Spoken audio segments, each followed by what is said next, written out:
Today's date is July 15th, 1999. The survivor's name is Eva Brewster. Interviewer is Ricky Halick.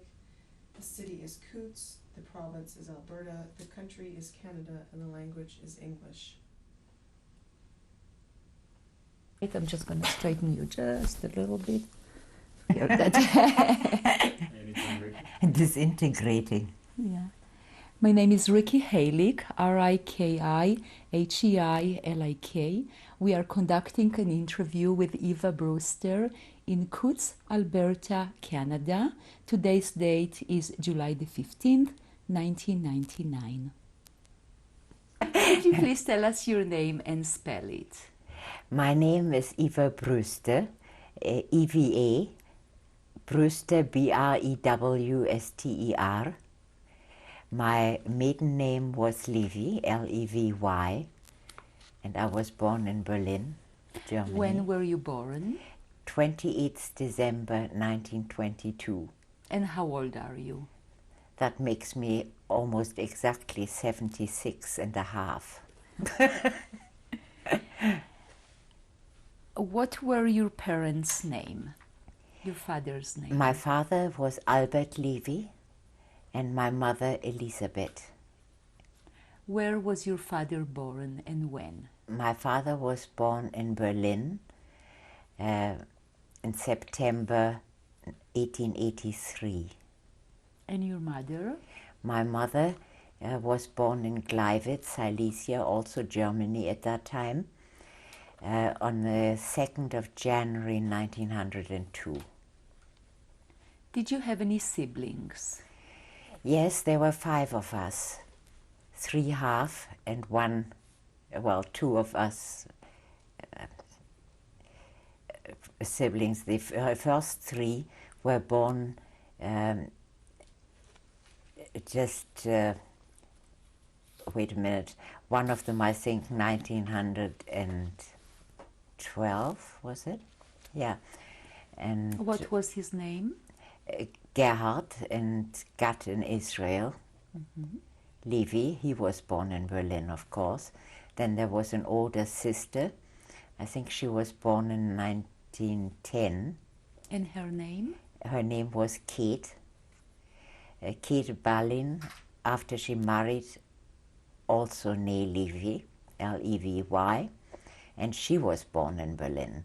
And then there was the youngest, Lotte, and she, you know, I can't remember exactly what her birthday was, but she was only 3 years old when her mom died in 1919 in the flu epidemic. So when my father married my mother, she was only 20 years old and she took on the 3 children. The oldest only 8 years younger than she was. And then? And then I was born and my little brother. My mother was only 20 when I was born. And your brother, when was he born and his name?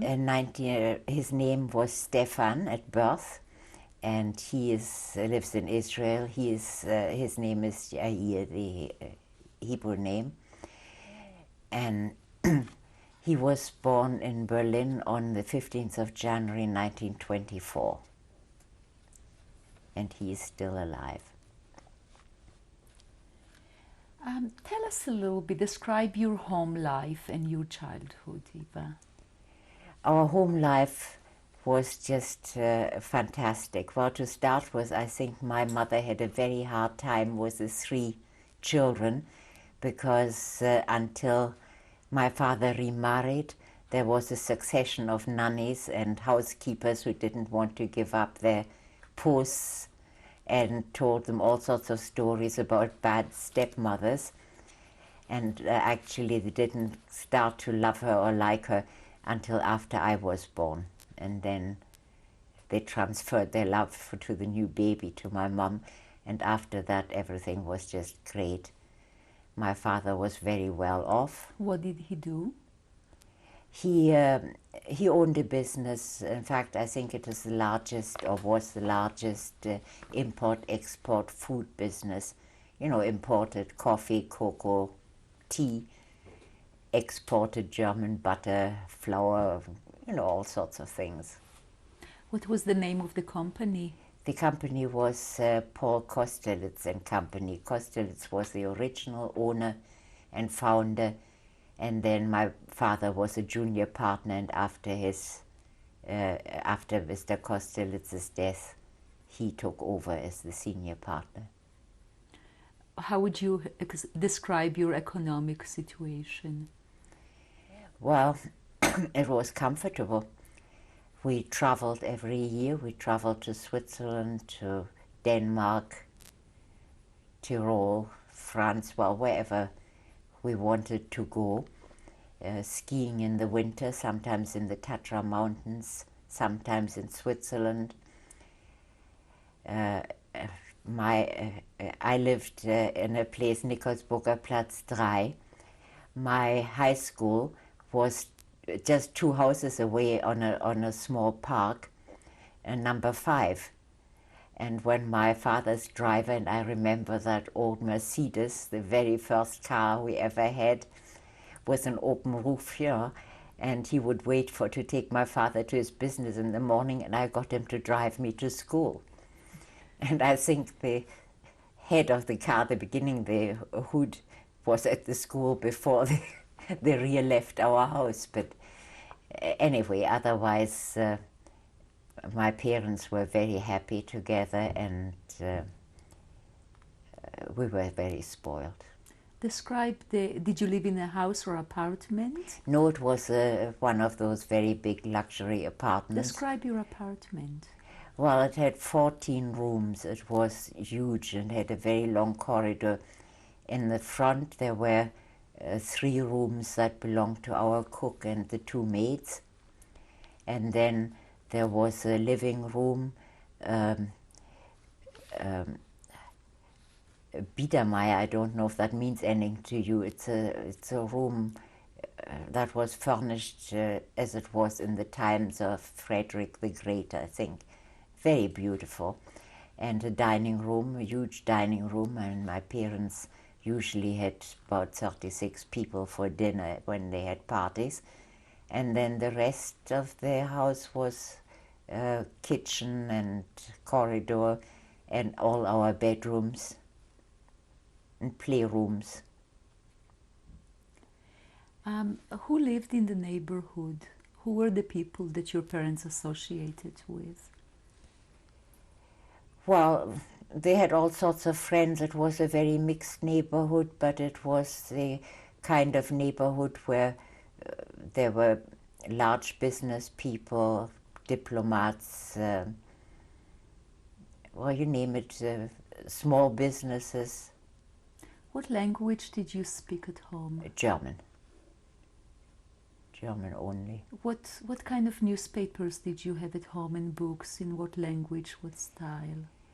Well, books indefinitely, bookshelves and bookcases everywhere.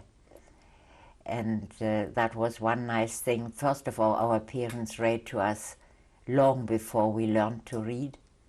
And we learned to read very early. And after that, they let us have the run of the library because, they never let us, there were no books we were not allowed to read. And I don't know what else I can tell you about that. The school you attended, what kind of a school was it? It was a public school, but it was, are you talking about the elementary or the high school? Yeah. Elementary school was a public school, also in West Berlin, and they were that was a very mixed school population, because some of the children came from other districts, and that, of course, was beginning to be very noticeable after Hitler got into power. What about the high school? What was the situation there? The high school was, I think it was the best girls' school, high school in Berlin, and it was a wonderful atmosphere. We had great teachers, and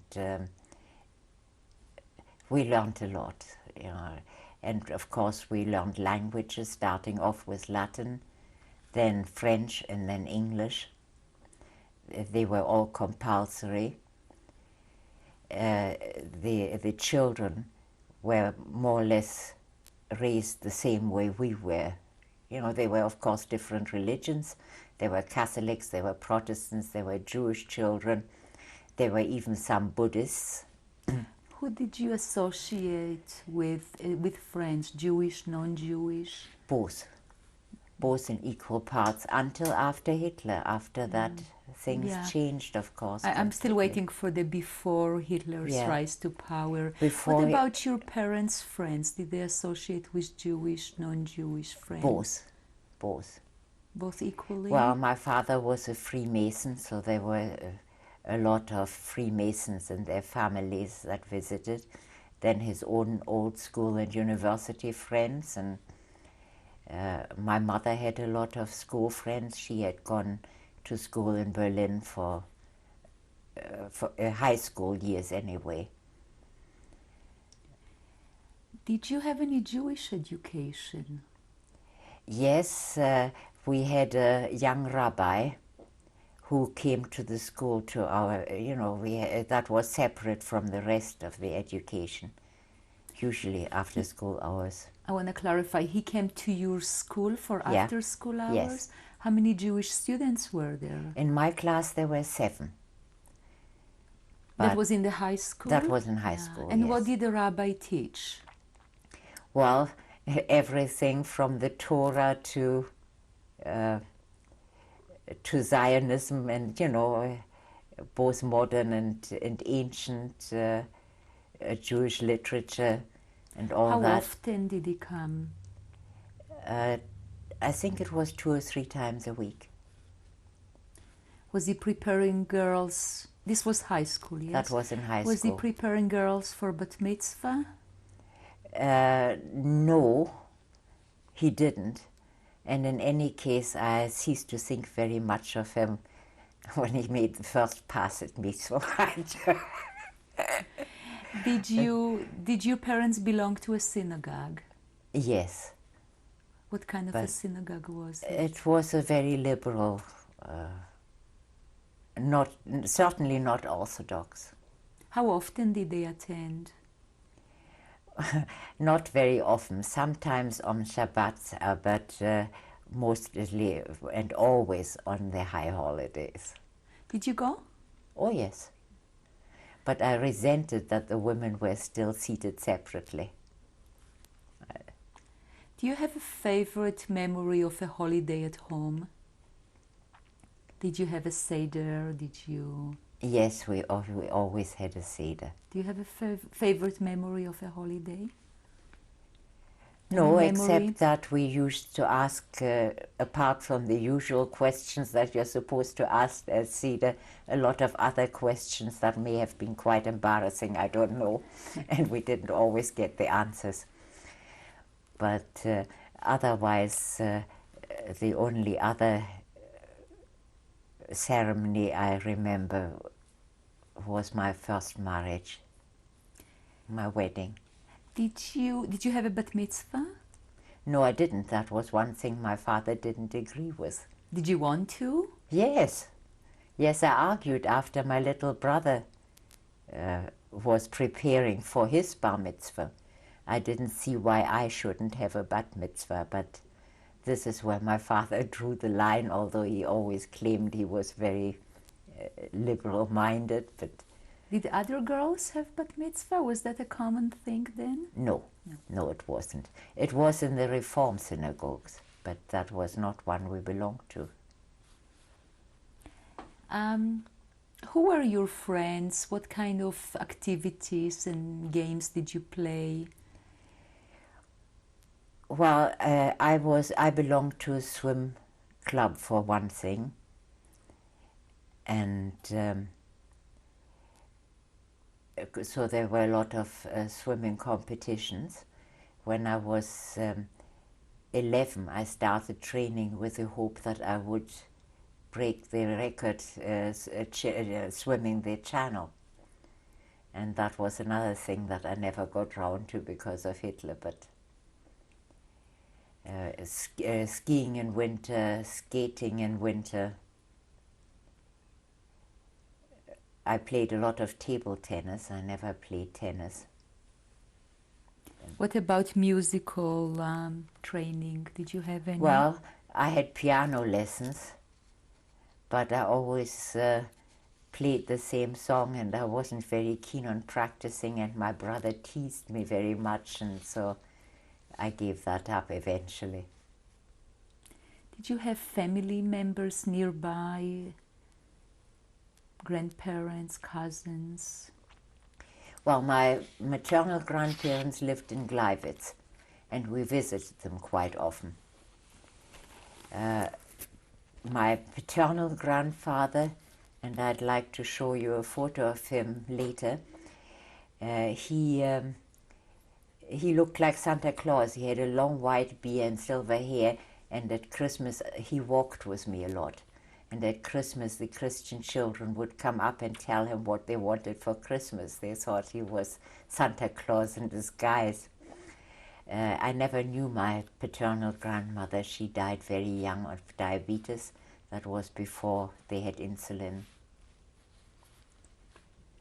Did you belong to any youth groups, youth organizations when you were in high school? Yes, well, I belonged to Werkleute, which was part by then of the Hashomer Hatzair. And we went on jamborees, you would call them, I suppose.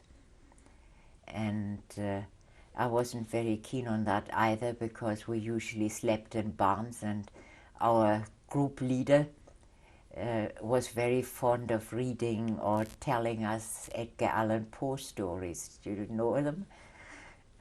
And they scared the daylights out of me, and I was homesick, and so. Did you have a leadership role? Did you have a specific role? No, definitely not, except to start with fighting with Hitler Youth when we still could. What were your goals as a young person looking towards the future? Oh, I always wanted to be a teacher. That was one of the things that never materialized. I don't know what else I can tell you about my childhood. I'm wondering about the Jewish community in Berlin. If you were aware of their size, their activities, their organizations, and how did you and your family fit within that community? Well, I only knew the Jewish population in our particular district. And Berlin was such a huge city. And I now learn from a new German magazine, a Berlin magazine, that there are and always were very large communities in all the other districts, particularly in East and Northern Berlin. But in our part, yes, there were a lot of Jewish people, but they were all very much brought up and living the same way we did. And how was that, would you say? Well, liberal, very few reform, none orthodox, none really ostentatiously religious, and all mixing very well with the Christian communities. And how were you treated by your Jewish and non-Jewish neighbors and friends? Well, there was never any difference. They just treated us.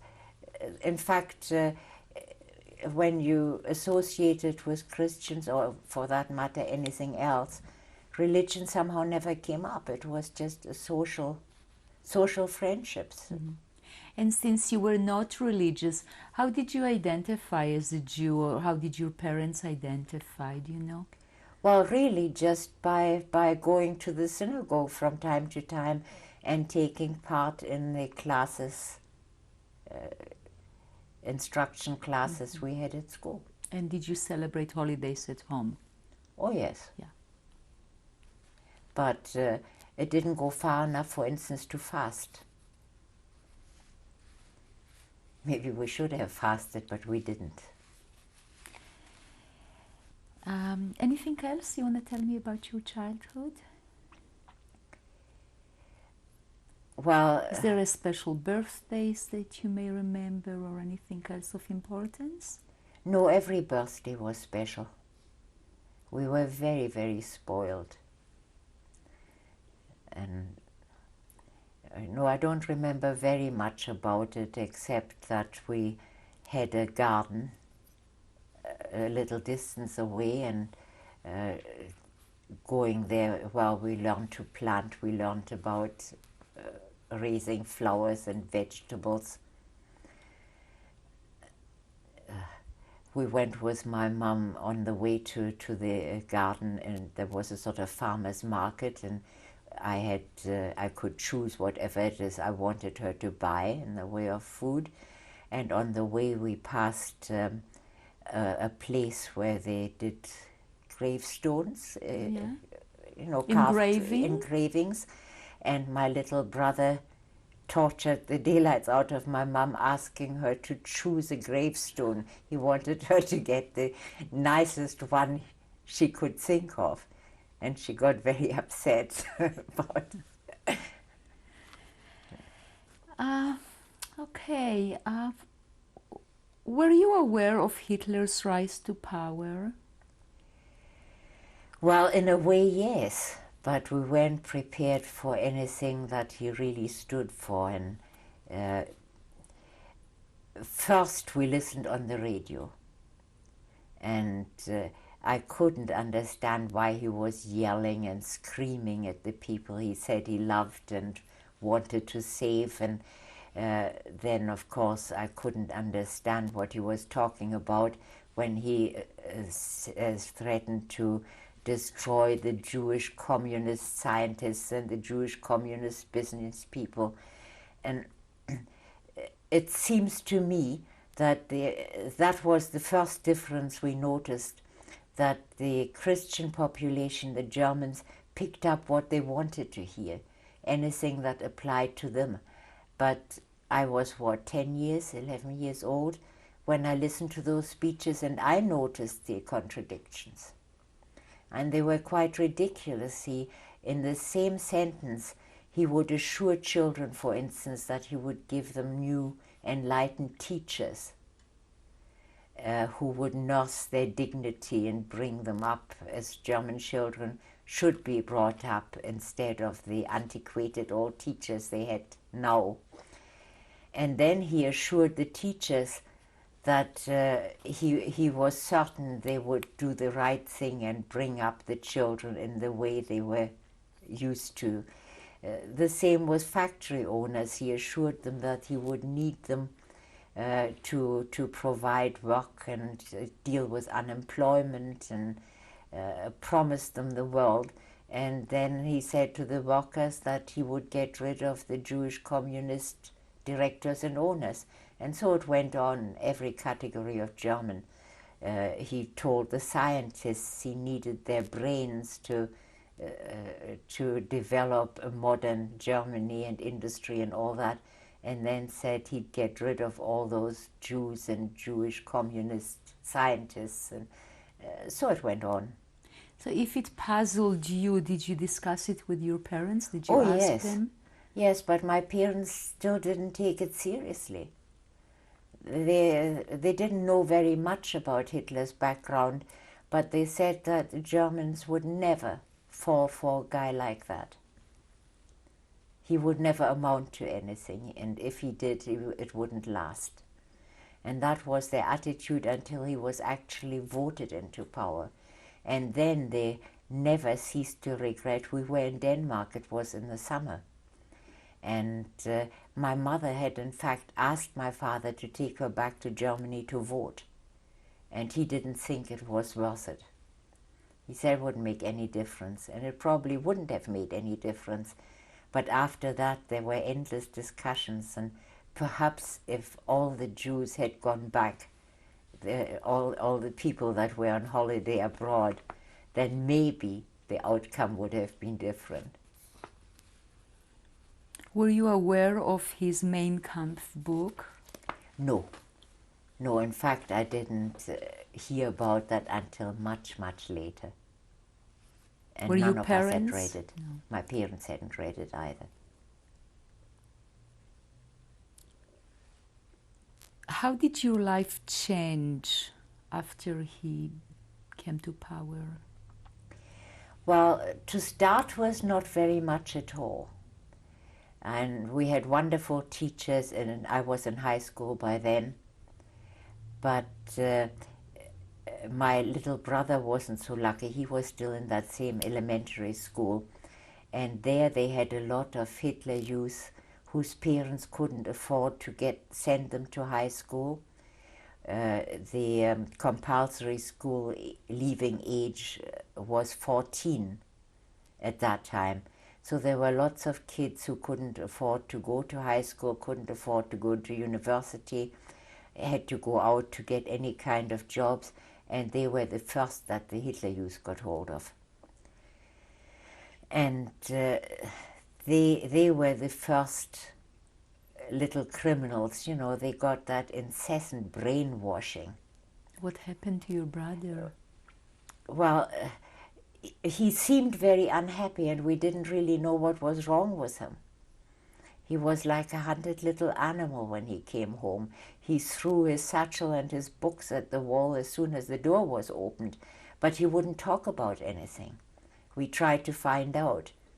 On one time he came home and said that his teacher had pulled his ear and he wished he had pulled it off, and then maybe the teacher would have gone to jail. But that was the only thing we got out of him until one day he came home and he had blood running down his temples and out of his nose, and then he told us that the Hitler Youth had thrown him down the stairs and then pelted him with stones and said, "Get out to Israel or die," to Palestine it was then. "Go to Palestine or die, we'll kill you," you know, things like that. And then my parents took him out of that school, of course. And what school did he attend? He went to a Jewish school, I forget what it was called, in Kaiserdam. It was about an hour's journey by bus, both ways, 2 hours on the bus. But it was a very good school, and he was very happy there. And what about your school? My high school didn't change at all for quite a long time, until one day our French teacher came in, and she marched into the class and raised her hand, and she had a swastika hanging down her neck and some decoration, and she yelled "Heil Hitler," you know, so.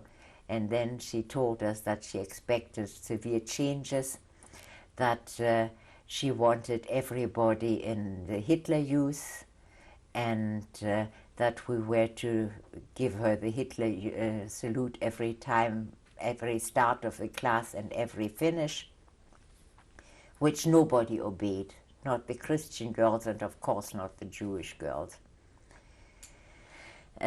She insisted that we all write a pedigree, you know, a family tree, because anybody who wanted to join or had to join the Hitler Youth had to have proof that there were 4 generations of Aryan ancestors to be admitted. So that was our homework, and I asked if we couldn't go on with our French classes. She said, "No way, you lazy Jews, you do the same work as your Aryan comrades." And so I went home and I told my parents about it, and my father produced a family tree all in the Berlin area that went back to the 13th century. And it was just unbelievable. And he didn't want me to write it down. It was such small and difficult to read print. He said I could take it to school with me. So I took it to school with me the next day. And of course the teacher opened this one first because it was by far the biggest manuscript of all the others. They had just a few pages. And then she opened it up and she said, "Now children," she never even noticed that there were a lot of Jewish names, or maybe she didn't know that there were Jewish names. She said, "Now here is a pedigree or a family tree that any German child could be proud of." And then she read a few entries in there. the composer Meyerbeer. That was one of my ancestors.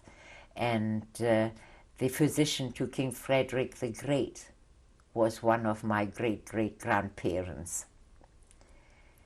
And then she said, well, whose is it? So raised my hand. And oh, she was so upset. She turned a pasty yellow and she ran out of the class and she went straight to the headmistress and demanded that all Jewish children were expelled from the school. But of course, at that time, the headmistress still had the last word, and she. Well, when that Nazi teacher, she was the only one that was a party member at that time, and she recruited all the kids she could to the Hitler Youth, and she was also working with the Gestapo, the secret police, and so she spied on parents, on kids, on other teachers, and so everybody was really afraid of her. But the headmistress didn't give in and said that she would not expel us. In fact, she only stopped us from attending that teacher's classes, and she taught us separately. And how did you feel and how were you treated by your Aryan friends, your German friends?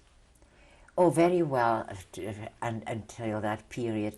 In fact, when that Nazi teacher measured another Jewish girl's head, because she was a very beautiful girl, blonde and blue-eyed, and she was sure that teacher was sure that she would make a wonderful Hitler Youth. And he brought her forward, and she had those metal instruments, you know, to measure her head, and she did that, and found her head perfect, and asked her if she was in the Hitler Youth, asked her name, and Gertrude said, well, my name is Gertrude, and but, and the teacher wouldn't let her go on with it and insisted that she also had a beautiful German name, and she had to join the Hitler Youth. And eventually the girl said, well, if you had given me a chance to finish my sentence, I would have told you that I'm Jewish and very proud of it. So that was just before we changed over to not attending her classes. But there was no difference. Maybe a year or so later, 2 years, there were a few children of German diplomats, for instance, who couldn't come to our birthday parties or invite us anymore because they reckoned or their parents were in danger of losing their jobs or posts. But and we when still, was that? What year was that? well, that would be about 1935, 36 maybe. For a few years everything was just fine except for that one teacher. And then how did your life change? Describe first signs of danger. Signs of danger. Well, even then there was very little, because all the fighting between Hitler Youth or Hitler's SR and SS and communists and all that was in other districts. There weren't any. But I think the real danger came when we were supposed to wear the yellow star, and I can't remember exactly what year that was, and when signs started appearing on park benches, no Jews permitted or admitted. But we weren't actually expelled from high school until 1938, thanks to that headmistress, I suppose. And then what happened?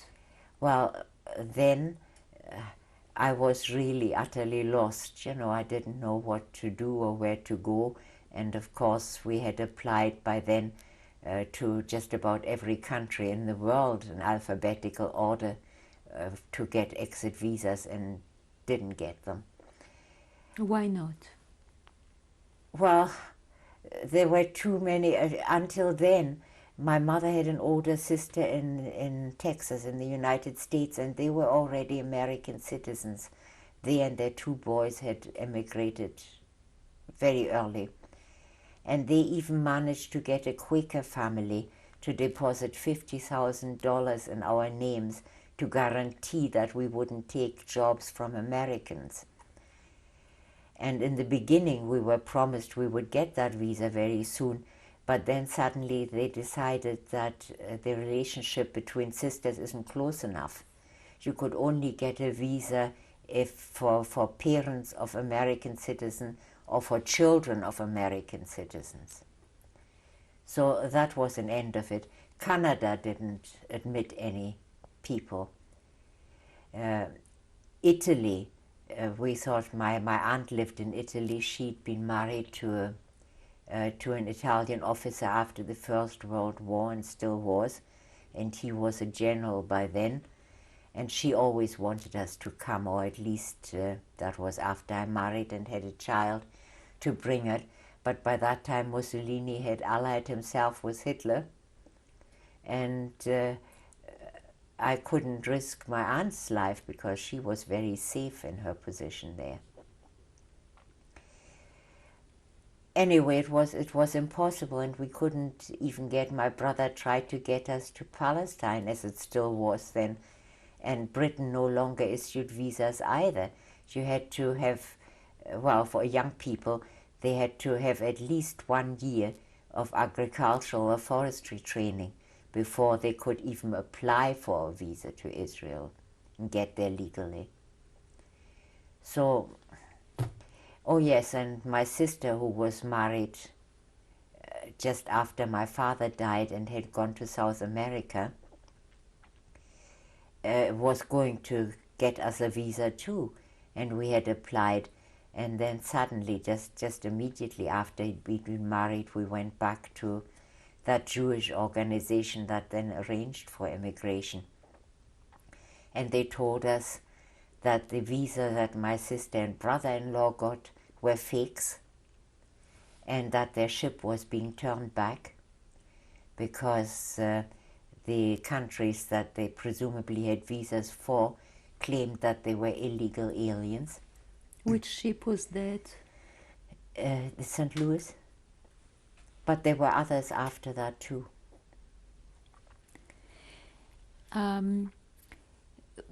So you attempted to leave Berlin in any other way, or you just waited for visas? Well, my husband, or my boyfriend before that, had a yacht. And maybe before we go that, we'll go.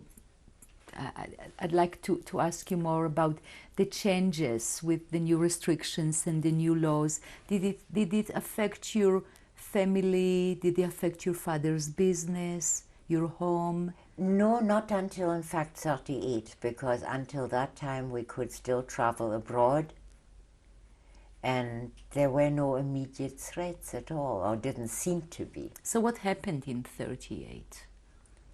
In 38, they started taking over. Well, they had already started the year before, you know, with the first aggression and you know, when the synagogues were burned down. Kristallnacht? The Crystal Night, yeah. Were you present? Did you witness anything? Well, yes, I didn't witness it while it was being burned, but we, of course, went to see the synagogue the next day. What did you see? Just ruins. Describe your feelings.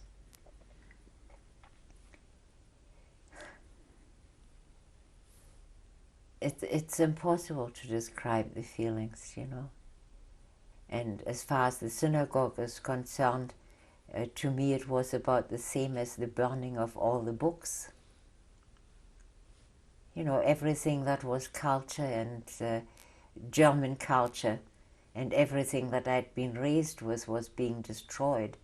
And I think the whole German population was kind of brought down to a common denominator, and that was a very low one.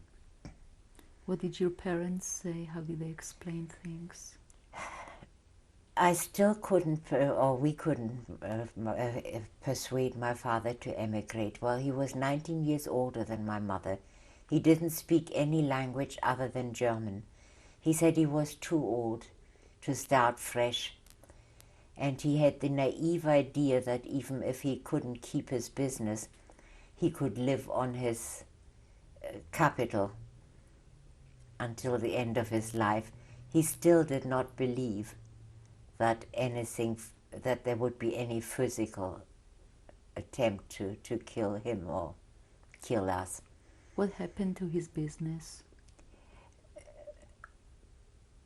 On the 25th of January, he got a phone call from the Minister of State, Bakker was his name, and asked him for dinner that night at one of the best restaurants in Berlin, Kempinski, Kurfürstendamm. And he more or less implied this was an order, not an invitation. So my father did go to it, and he came back while we were asleep when he came back. But my mother was crying, and I woke up and I went there, and he had fainted. And then he died very quickly of a heart attack. And she told me that the minister had told him that his business was no longer his own. I think it was on a Friday night or Saturday night, and he couldn't go back to his business on Monday. It would be taken over by an Aryan. Anyway, he died that night. And this was what happened. And actually, this guy who was a friend of this Minister of State took it over, and he had to deposit a small amount, a ridiculous amount, just to make it appear legal. But so how did you survive afterwards? well, that was in a blocked account. We were not allowed to touch that either. And from then on, we lived in a blocked account. Oh yes, and of course our house was requisitioned by the German broadcasting company. And we had 2 weeks to vacate it. Where did you move?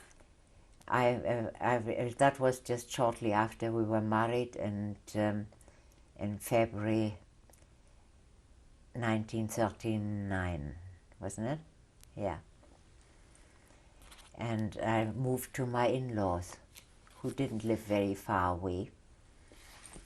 And their house, for some reason, also a luxury apartment, but they weren't evacuated, and when other Jewish families were forced to give up their houses and they were told where they had to move to,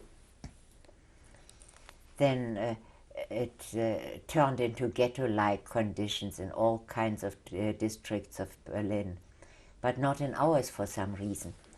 Perhaps there weren't enough Jews left to put them all together, or perhaps because we were already registered as two families living in one house. Tell me about your husband. Well, when I first met him, I was 12 years old at a friend's birthday party, and he offered to see me home. I think he was 17 then. And I tried to prove my independence, and I ran off and jumped onto a moving tram car and said thanks, I could find my way home. But he was a delightful boy, and I was really immediately falling in love with him. Anyway, I went home and I said to my father, I met the boy I'm going to marry. What was his name? Fritz. The girls talked about him F.H. Raphael. His real name was Fritz, and we all called him Freddy. And then what happened? Well, he kept trying, and he wanted me to come sailing with him. He had that sailing yacht on one of the lakes in Berlin. And I kept saying no. Why not? Said, because you have a reputation. And he had a lot of girlfriends or girls after him. Anyway, he kept trying, and we finally compromised and met in Milk Basel. And then I invited him home, and then he insisted that we get engaged and we would get married as soon as I was 16 years old. That was the earliest date we could marry with parents' permission. How did your parents react? Well, my father took it very seriously. You know, I kind of waved my ring about and didn't explain it. And he asked me about it, and I said, well, Freddie and I have become engaged, and he wants to marry me when I'm 16 years old. And my father quite seriously said, well, he's a very nice young man, and if you still feel the same about him in 10 years' time, when he's a qualified architect and you have finished high school at least, you'll have my blessings. And that was the way it was left, until his secretary told me later that he had told her that his little girl was already thinking of marriage, and he thought it was a great joke, you know, so. But then after my father died and things really got so dangerous, that we did get married. Did you have a Jewish wedding? Yes, but of course the synagogues were gone, and we had it in my own home. And my mother and I don't know who else converted the dining room. There were glass sliding doors between 3 of the large rooms, and all the doors were open, and it was converted into a kind of synagogue with an altar and a chuppah and everything that belongs, and beautiful flowers. And the rabbi who married us was my husband's cousin. And it was a wonderful wedding.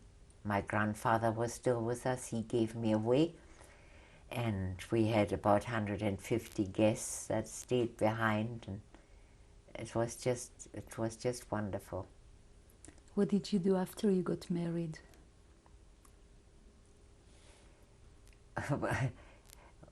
We just lived more or less like we had lived before. And But you moved to his parents' house? yeah, we moved to his parents' house.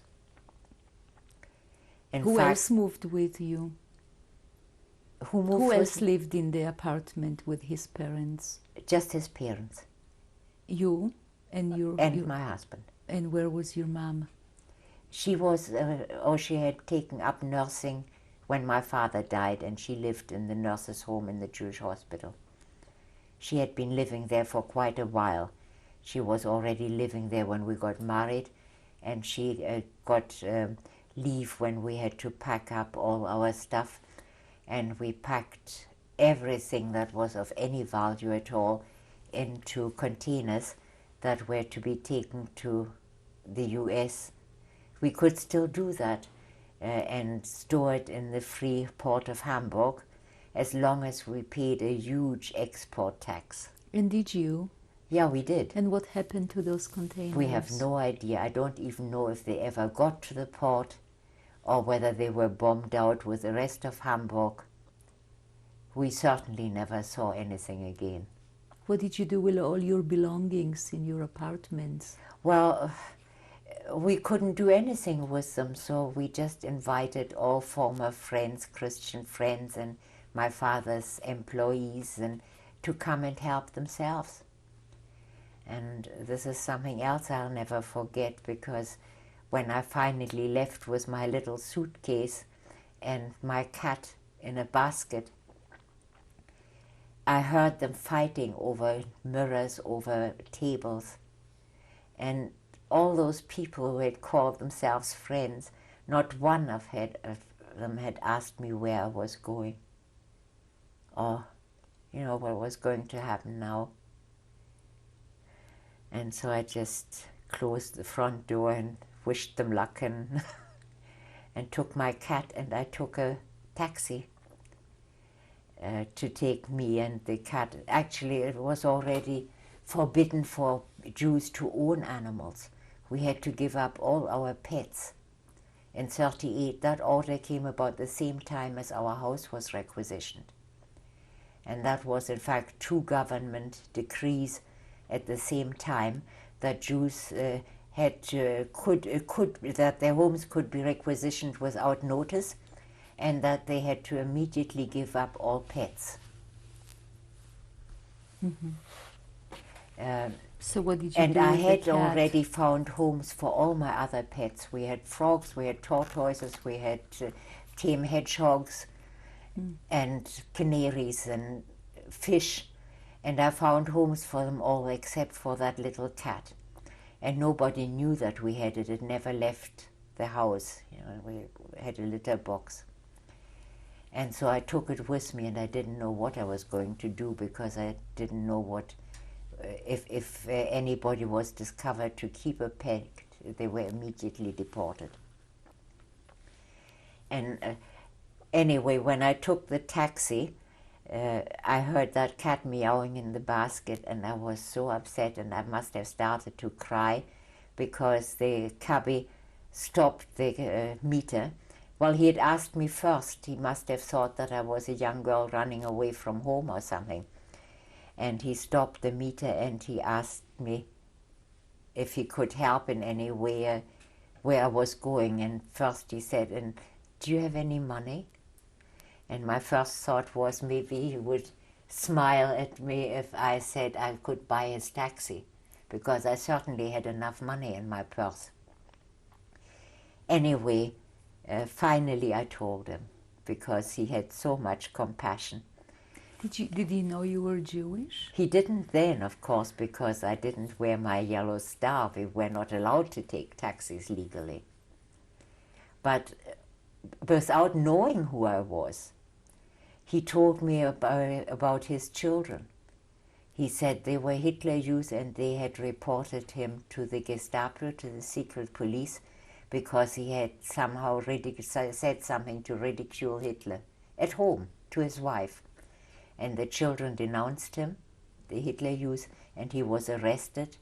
He was beaten up, he was tortured, and the only thing that saved him was that he had been a driver to one of the generals in the First World War, and he gave a character witness account, and he was released.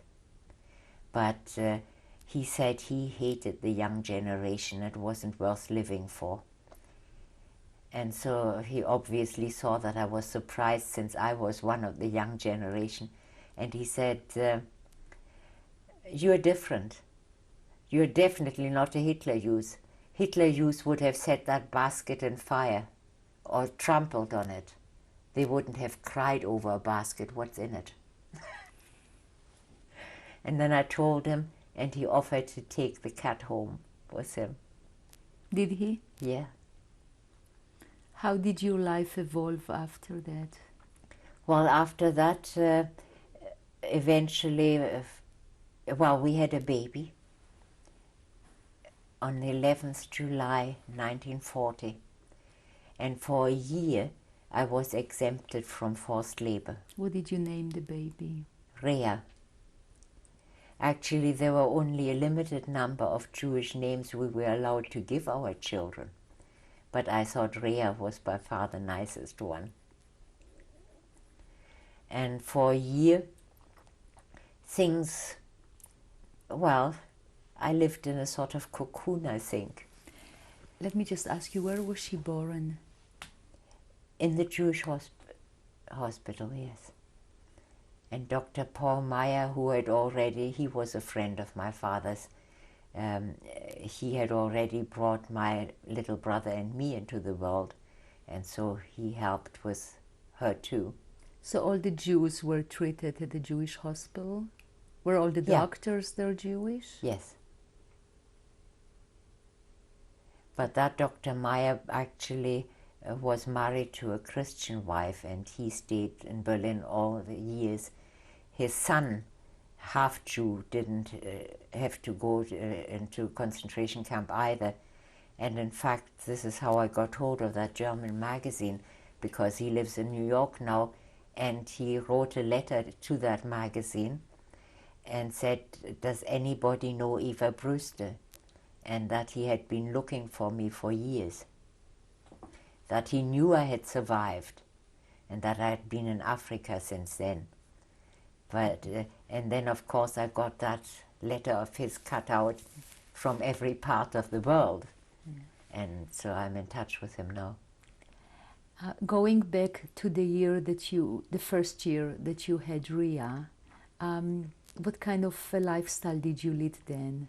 Well, to start with, I did everything. I cooked, I kept the house clean, because my husband and my mother-in-law had to go into forced labor. Where did they They work? worked at Siemens, the Siemens factories. And my father-in-law was very ill, and he was already in the Jewish hospital. So most of the time, almost every day, I visited him with my baby. And of course, then my mother was there, and she usually took a couple of hours off, and we had meals together. And the baby was in the playroom or with us. And well, I always visited my father-in-law till he got tired. He loved the baby, and he died a year later. But until then, I visited him all the time. But then I got notice that on her first birthday, I would also have to join the labor force. So I had to look for a daycare center for her. And there was, in our area, there was only one left. And there was only one Jewish woman in charge of it. What were the conditions that they Well, could to send? start with, I hated the idea. I took her there on the way to the hospital, you know, just to register her and find out what it was like. And she immediately received me, said, well, under normal circumstances, I wouldn't take one more child. I've got far too many. But I had to sign a contract with the Gestapo that I could not refuse any parents who were working anywhere. So I'll have to take her. But then she looked at the baby and she said, and do remember, you are not taking her to a fashion show. This is a kindergarten. So I explained to her that I only had her nicely dressed because I was going to visit her sick grandpa in the Jewish hospital. And then she said, well, you can bring her at 6 in the morning. Most parents bring their children around that time because they start work at 7 or so. And then she said, as an afterthought, and remember to clean her ears and give her a good bath before you bring her. Most children who have children forget that. Oh, I was so mad. How old were you then? Well, I was 17. But I must have looked very young because even in the subway when I took her to visit, people would get up and ask to be allowed to hold her, my little sister, you know, so they didn't expect me to have a child. But anyway, I proved her wrong, and there were some nurses in the Jewish hospital who knew her and said she's very gruff because she's so overworked, but she's wonderful with the children, and you'll see all the children love her. And that was right. You know, I had offered to help her for the last 2 or 3 weeks I had before I had to start work, and I did.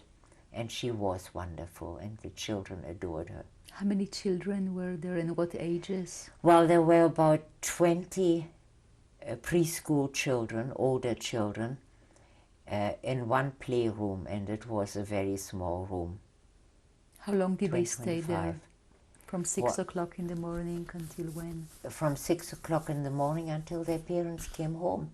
Some of them 6, sometimes 7 at night. Were they fed there? Oh, yes. Yes, and she was very good. I mean, she prepared the meals. Most parents, of course, brought food for their children, and so she just had to heat it or whatever. But she was very good with the children. What was her name? You know, I can't remember. That's okay. I should remember. That's okay. Ruth. But I can't remember her second name. But anyway, the nurses had put my mind at rest, and it was worth it. Where did you work? Where did I work? In a small factory, and again, we were not even given the name or the street address. When I got the notification to start work one day after Ria's first birthday, I was sent a map, and on the map were the name of a subway station where I had to change trains, and then so many stations, not even the name of the station had to get out, just 1, 2, 3. We are about to And- stop the tape. Yeah, and then arrows pointing up Okay. a street, a We- very yeah. straight street. When I say we are about to change the tape, that's the factory that you were working Well, in. the factory was one of the very rare private concerns, and until then, or until before the war, they had made household goods, you know, heavy plastic stuff, buckets and things like that.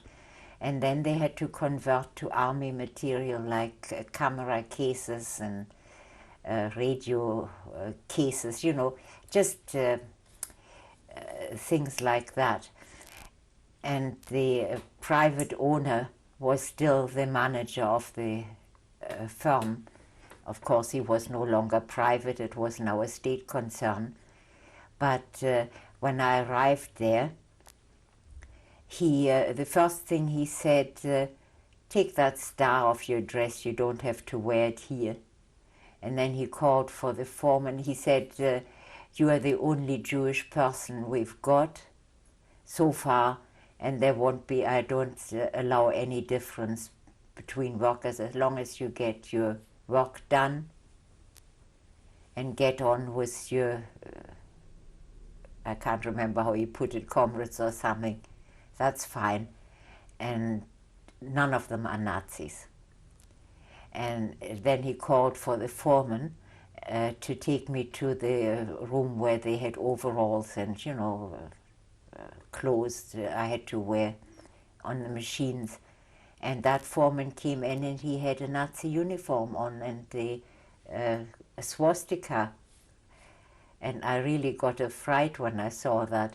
But then he soon told me that he just wore that because he didn't want to join the army, and being a party member, that saved him. Anyway, they gave me overalls and then they took me upstairs to the machine I had to work in, and that machine was designed to poke holes for the attachment of shoulder straps to the cases. And I had neighbors on either side of me. One was a young man who looked very healthy, and I was kind of surprised that he wasn't called up in the army because everybody his age was. And on the right of me, a young woman, very pretty young woman. And they both just sort of adopted me and showed me what I had to do and showed me how to get it done quicker and, you know, all sorts of tricks. And if I couldn't make it quickly enough to start with, they did it for me. Well, Tom, that was Peter was the young man, and he said he had a lung condition, and that's why he was not accepted in the army. And the girl had no particular reason, at least apparently she had no particular reason, but she was a very, very nice girl. And of course they knew that I was Jewish, and they soon told me that they wouldn't let anybody do anything to me. And of course they knew I had a child, and when they heard about Jewish families with young children being evacuated, or they didn't know where, but they told me that first of all, that was almost a year later actually, that they were members of an underground movement of the resistance, and would I like to join them. And did you? Also they said that if anybody came looking for me, they would hide me. And I couldn't accept that because the young man lived with his parents, and the girl had 2 roommates, and so she could have perhaps taken me in, but she couldn't have taken my husband or my child. But they said that if I joined the resistance, they know of a few people who had managed to get out of Germany through the French resistance and managed to smuggle their children out later. So then eventually they took me to the first meeting that was at the girls' place. Oh, by the way, I had learned since then why she was a resistance member, she was a lesbian. And the lesbians had shared the fate with all Jews, you know. So. Did you join the resistance? I did. But they soon told me that I wouldn't be chosen to be an agent or do any outside jobs for them because I had a family, and they only took young people for such jobs who had no ties. Did you get an alias name? Well, they asked me first. They said that nobody is known by their real names. And the reason, of course, was that if anyone was discovered or arrested, even if they were tortured, they couldn't give away the names of any other members. So they asked me to think of a name I'd like to be called.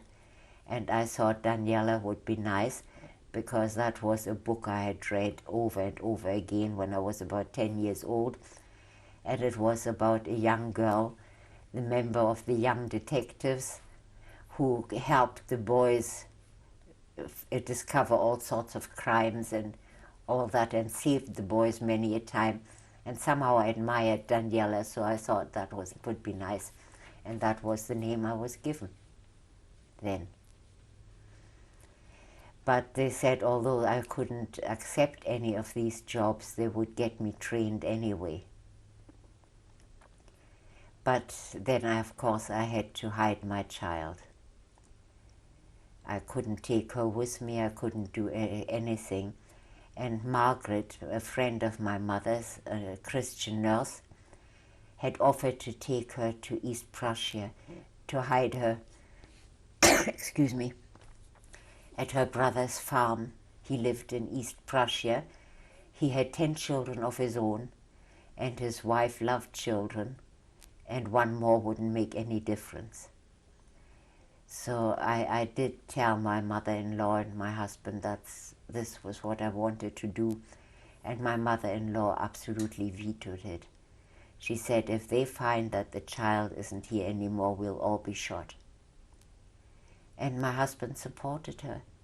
He said, you can't do that. No matter what happens, the child is better off if she stays with us.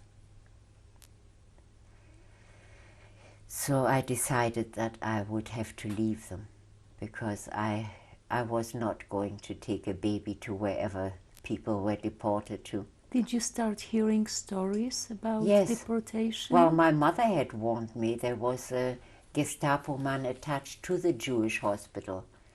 He was a part of the Gestapo, really. And he saw to it, for instance, that old people who tried to commit suicide were revived just so that they could deport them. But he had a soft spot for my mother. He really loved my mother.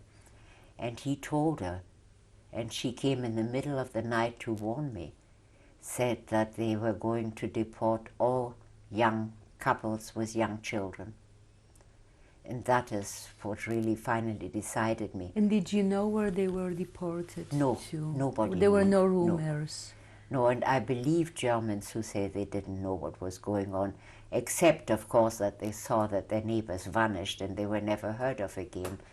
But we were living there and we didn't know.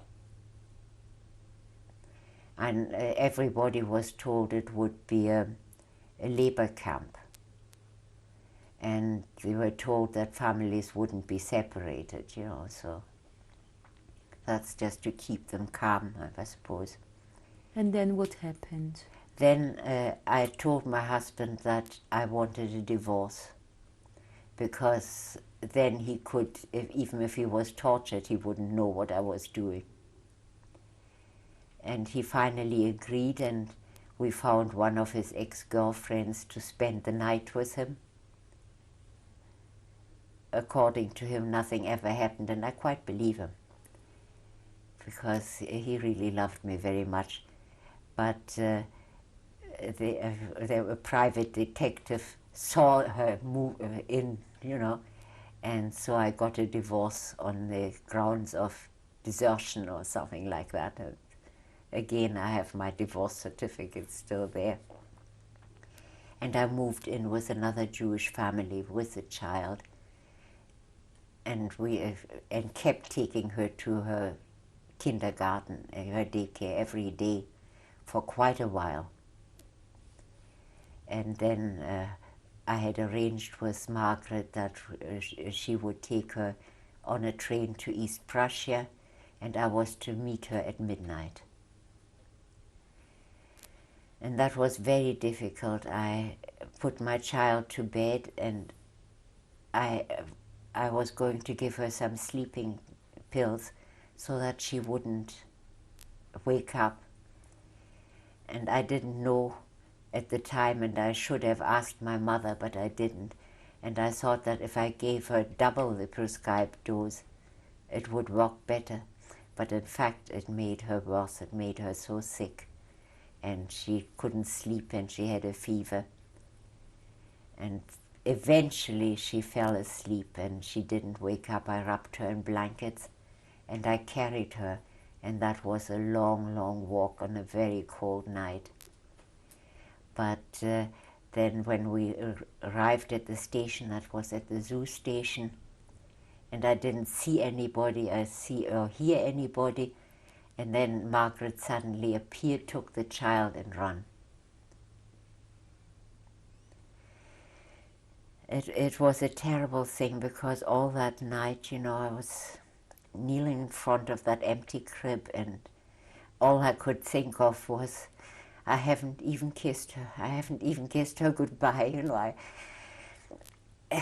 It was, well, I thought I'd got over it by now, but sorry. It's okay. When was that? What was the date? I don't remember. It was after her first birthday. It was the winter after her first birthday, so it must have been in the winter of 1941. But what night, I don't know. That's okay. But then I went to work as usual for quite a while, and went to the resistance regularly, and then finally they sent me to Strasbourg for training. And my French was pretty good, and it got quite fluent there, and I had French at school.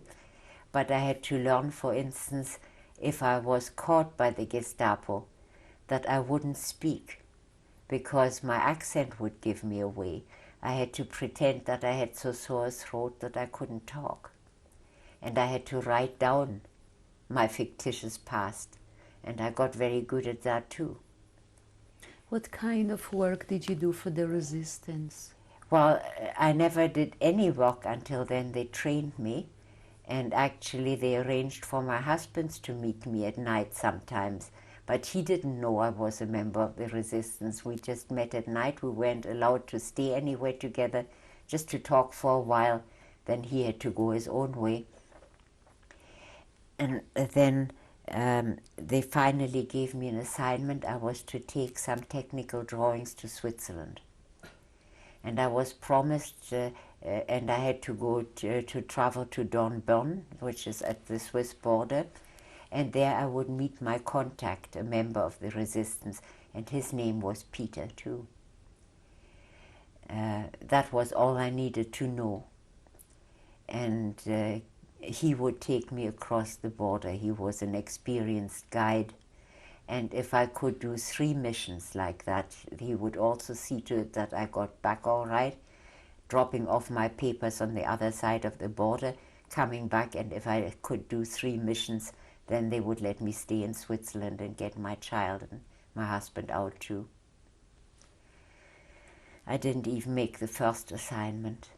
I arrived at Dornbirn again in the middle of the night, and there were only 2 people getting out of the same train, and 2 young men from different compartments, and I waited until they were gone and then left the station, and I had no idea where I would meet this Peter. And when I got to the exit, there were these 2, and each of them took me by one arm. and arrested me, and they were Gestapo.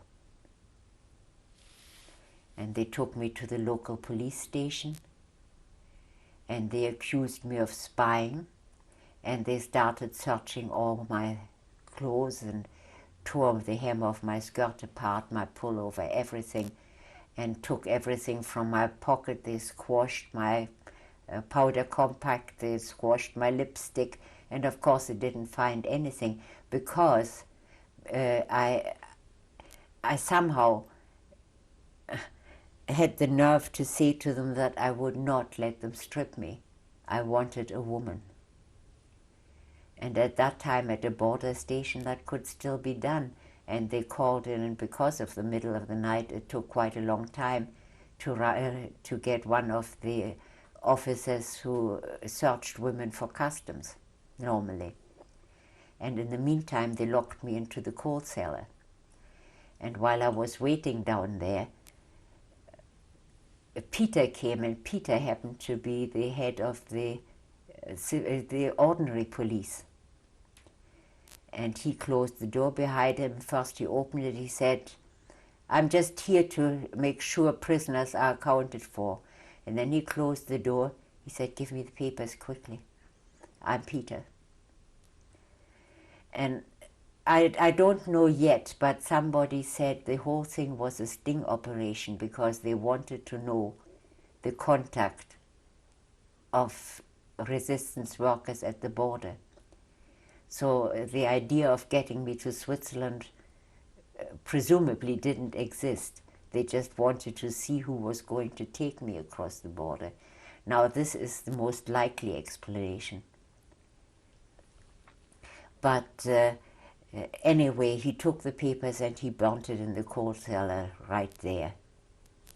And I don't even know what these technical drawings were of. I had no idea. What happened to you next? Well, next they called me upstairs again, and right enough got that woman to search me behind a screen, strip me.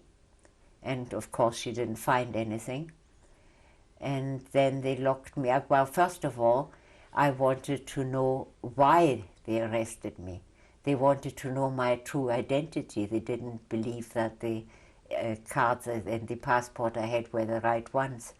And they said they knew it wasn't the right one. What And was I the might as name well on your confess. passport? What was the name on your passport? Daniela Thomas or something like that, yeah. So anyway, they finally produced a telegram that they had presumably had from Berlin, and out of that they said that the headquarters of the resistance, which was on the Potsdamer Platz in Berlin, had been raided. They were discovered, and according to that telegram, in order to save more important people, they had given names of little agents who couldn't do much damage, and I was one of them. So they said, nevertheless, they had proof of my real identity. They didn't say the name, so obviously they didn't have it. But that I was a spy, they knew from that telegram, and so unless I confessed, I would be shot at dawn. And then I was locked up in the coal cellar again. And Peter came down again, and he spread out my coat and undid the ropes that they had put around my wrists and told me to lie down and have a good sleep. He said he'll do something. And I had a sleep, and I was so tired. You know, I had been without sleep for I don't know how long. And then I wasn't even awake yet when I heard these soldiers marching up to the door and come in. And there was one who was bending over me, and I opened my eyes a little, and it was just like a little boy. He was red in the face, and he had no helmet on, but just a uniform. And he said to somebody behind him, he said, "That's a shame, she's only a kid." You know, and that was his sergeant apparently behind him. He said, "Smarten up, Willie, get her out of here." we'll make a soldier out of you yet. So, and then they took me out, and then I was put into a closed van and taken to something that looked like a football field. And there I was told to stand against a wall, a brick wall. And 10 soldiers were already lined up with their guns, and the Gestapo men, the 2 that had interrogated me, were there, and they told me to strip. And that was on the 4th of February, and the snow was thick, and it was bitter cold. Anyway, I stripped. I was allowed to keep my pants and my bra on. And then presumably they were supposed to shoot me. And all I could think of at the time, you know, I looked at those soldiers, and there was this young boy, one of them. And he kept trying to lick the tears out of his face, you know, like that, and he looked so silly. And oh yeah, then the Gestapo asked me if I had a last wish. And I said I would like to write to my mother. And they said, no way, think of something more sensible. So I asked if I could have a cigarette. And I had never smoked in my life and never wanted a cigarette. My older sister very often asked me if I wanted one. She smoked. But okay, they gave me the cigarette and I smoked. And I took a lot of time over it and a lot of coughing and all that. And then they were going to give the order to shoot me. They asked me if I wanted to have a bandage over my eyes. Blindfolded? A blindfold, yeah. And I didn't even have time to answer, because there was somebody running across the field and swinging his arms madly, and we couldn't even see, it was so far away, but they obviously waited for him. And that was Peter. And Peter yelled over before he even reached the soldier, said, "Is she alive?" Yeah, she was still alive. He said, "Stop it, you fools. I had a phone call from Berlin, and they wanted to know why you guys couldn't get anything out of that little chit. Send her home, and we'll soon make her talk." So they had to allow me to get dressed again and put me back on the van and back in the coal cellar. And then they brought me some hot water to have a wash, the first wash in a long time, and something to eat. And then Peter came back and said that he was going to take me to a prison in Ludwigshafen, and he knew the warder there. He was a good friend of his, and he'll try and tell him to keep me as long as possible, perhaps until the end of the war. He said he'll do his best. And that was it, and he put me on the train, and he stayed with me, in fact, to make sure I wouldn't try and escape another way, and handed me over to that warder in Dornbirn, and he really was a very decent man. And when was that? When? That would be the 5th of February, the day after I was supposed to be shot. What year? 1943. Well, he kept me there for 3 weeks, and it was terrible to start with, because I was all by myself. It was the first prison I had seen, and at the time I didn't realize how well off I was, because it was very clean. And any time I knocked or rang a bell, the warder came and took me to a washroom. And once a week he brought in a tub of warm water to have a bath in. Anyway, I enjoyed that very much until I saw him looking through the peephole. But then, I wasn't allowed to read. I wasn't allowed to have any writing material. He said he couldn't risk it because the Gestapo was in the same house. Were you fed? What kind of food did Oh, you yes, get? I was fed, but, well, it was bad food. It was watery soup and dry bread with a bit of beetroot jam on it sometimes, and something tea or sometimes coffee. But I wasn't hungry, you know. It was enough to keep me going. And then a few days later, they locked 2 other girls up with me, also from Berlin. And they had tried to get to Switzerland, but on their own, not allied to any organization. But they were caught. So they were with me. And they were very young. Well, they were about my age, a bit younger maybe. And I must say we still had a lot of fun. You know, they were always planning escapes and making crazy plans of how to get out of there and out of... And then one night the warder got me out late at night, and I hadn't rung the bell, so I didn't know what he was up to anyway. He took me to the washroom, closed the door, put the light on from the outside, and my husband was there. And my husband had also tried to get to Switzerland, and he was caught. And he was back on his way to Berlin too, but had been held up because, and this is how the warder could keep me, because there was scarlet fever, a breakout of scarlet fever in one of the jails, and so all transports were halted for a while. And so after that, he locked me up with my husband every night, so we could at least talk. And then one day he was taken away, the ban was lifted, and I saw him march out, handcuffed to other prisoners on either side.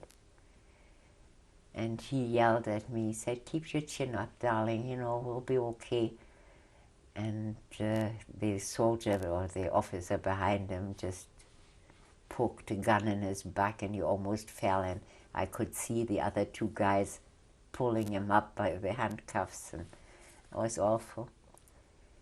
But anyway, the warder kept us there for a long time and tried to tell the Gestapo that I was sick and I wasn't fit for transport, and I think I must have looked awful, because of course I was homesick, I was worrying about my child, and they agreed, but eventually he couldn't keep me any longer, and so the 2 girls and I were also shipped off through 11 prisons. Well, the 11th one ended up in Berlin.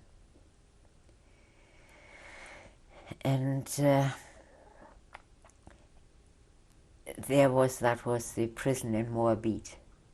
In between the prisons, some of them were very clean, and we got a hot bath, and we were kept separated from criminals. But there were other jails, and they were horrible. We had to sleep on wet stone floors, and there were rats, and there was no wash and nothing to eat. But anyway, Moabit, the last prison, wasn't too bad. It was clean. Who was guarding you during this time in the prisons? Well, there were always SS officer or soldiers, army soldiers. It was always a transport. I mean, I wasn't by myself. Mm-hmm. And we just stayed maybe 1 or 2 nights in any one prison, and then we were loaded onto prison trains again, and they were very well guarded. They were completely separate from the rest of the train. They had barred windows, of course, and barred roof lights, and there was no way of getting out of them. And then in Berlin, I was there for just a short time, again still with these 2 girls and a few other prisoners. And then one day the wardress there came in and she called me. She said, "Daniela, we want you to come out and sign your release papers." And she says, "Somebody seems to have realized it was a mistake. Maybe you shouldn't have been allowed out on your own. Now you can go home to your parents." And she obviously didn't even know that I was Jewish. We are about to change the tape. Well, she really had my release papers on her desk, but there was no name, there was no address, nothing. And I signed them. I still couldn't believe it, but anyway, she called a young woman to take me downstairs staircase after staircase, and then she was going to show me where I could get a bus or wherever I wanted to go. And I told her to just leave me alone. I knew my way about Berlin. And I stood against the tree there. It was so beautiful. And I just sort of daydreamed the time away. I thought I had all the time in the world. And then finally, I wasn't quite sure in what direction to go, but I just went round the corner into a quieter street and started walking towards, and then I was going to find out how I could get to the Jewish hospital to my mother.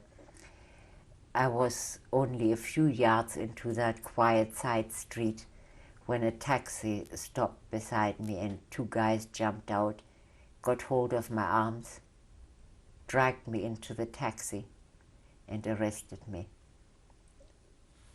and said they had to take me to the Gestapo headquarters. And that's where I landed, and there was a big waiting room. There were a lot of people waiting, and it was awful, you know. They were all so forced, and it was, you know, people, they didn't talk to each other, they didn't look at you. It was like people didn't exist, you know. They were terrified, obviously.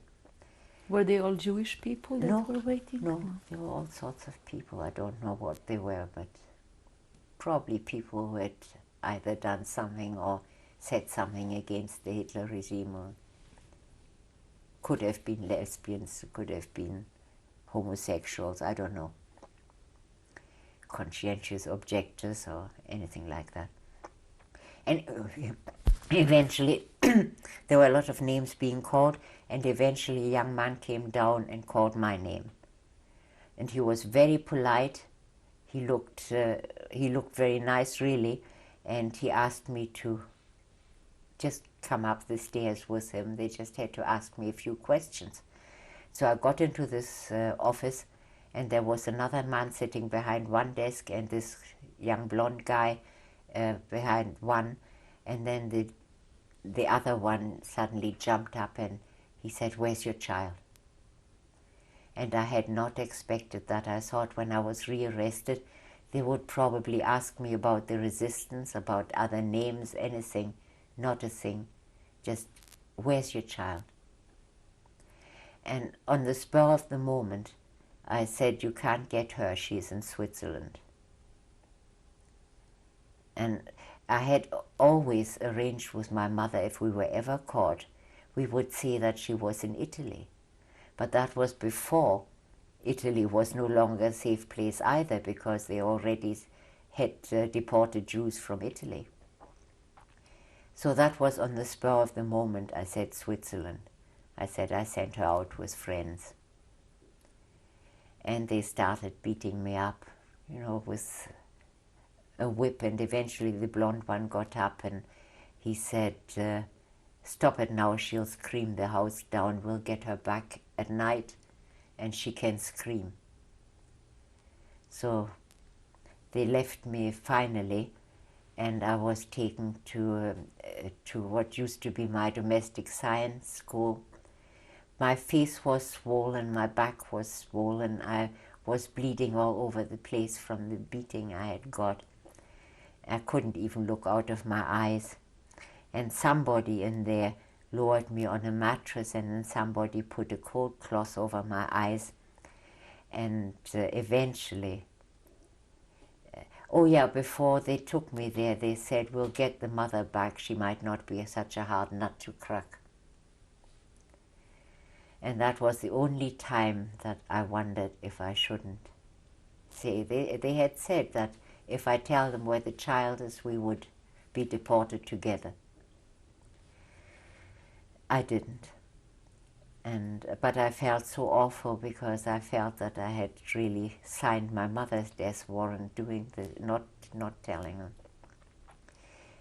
Anyway, it turned out that the people in that center were all young people who had been collected from all the training centers, forestry and agricultural centers, in the hope of getting a visa to Palestine.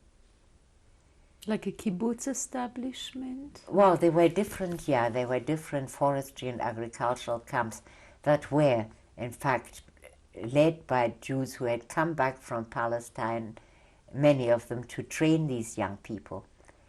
And they were run like a kibbutz. But that was the last transport and the last survivors of young people in Germany. There were 500 boys and 500 girls, all between the ages of 16 to 24, 25. And the girl who put that cold cloth on my head was also going to be a teacher. Her name was Anne Borinsky. And she said, you know, I'd soon recover and we'd all go together to whatever labor camp they're sending us to. She said, we're young and strong, we'll survive. Stop worrying about it. And then suddenly my mother appeared. And Where did they get her from? from the Jewish hospital. And I had been terrified all this time because they had said they would get her first. And I thought if they beat her up the way they beat me up, she wouldn't survive this. But she was completely untouched and unharmed. And she told me later, well, first of all, she gave me an injection for the pain. And then when I got back to normal, she told me that this Gestapo officer from the hospital had gone with her. And he had told the guys who were apparently lower ranks that he would get me back at night one time, and that the mother had nothing to do with it. They were to leave her alone because she is a nurse and she is very necessary. So he took her to this camp, and she was left alone. But eventually they did get me out in the middle of the night. But when I got there, and again, of course, I was terrified, but there was only this Gestapo officer from the hospital there, and he pleaded with me. He said, tell us where the child is. You will not be separated. You'll be quite safe. But if you can tell me your mother will stay here at the hospital right through the war, I'll see to it that nothing happens to her. The temptation was great. But my mother had agreed with me. And actually, when they did ask her, they asked her where was the child. And she also said, along the same line, we had sent the child to Switzerland. There was a lot of things that I didn't understand at the time, but ESP is one of them. You know, that you don't have to talk, you know what is going on.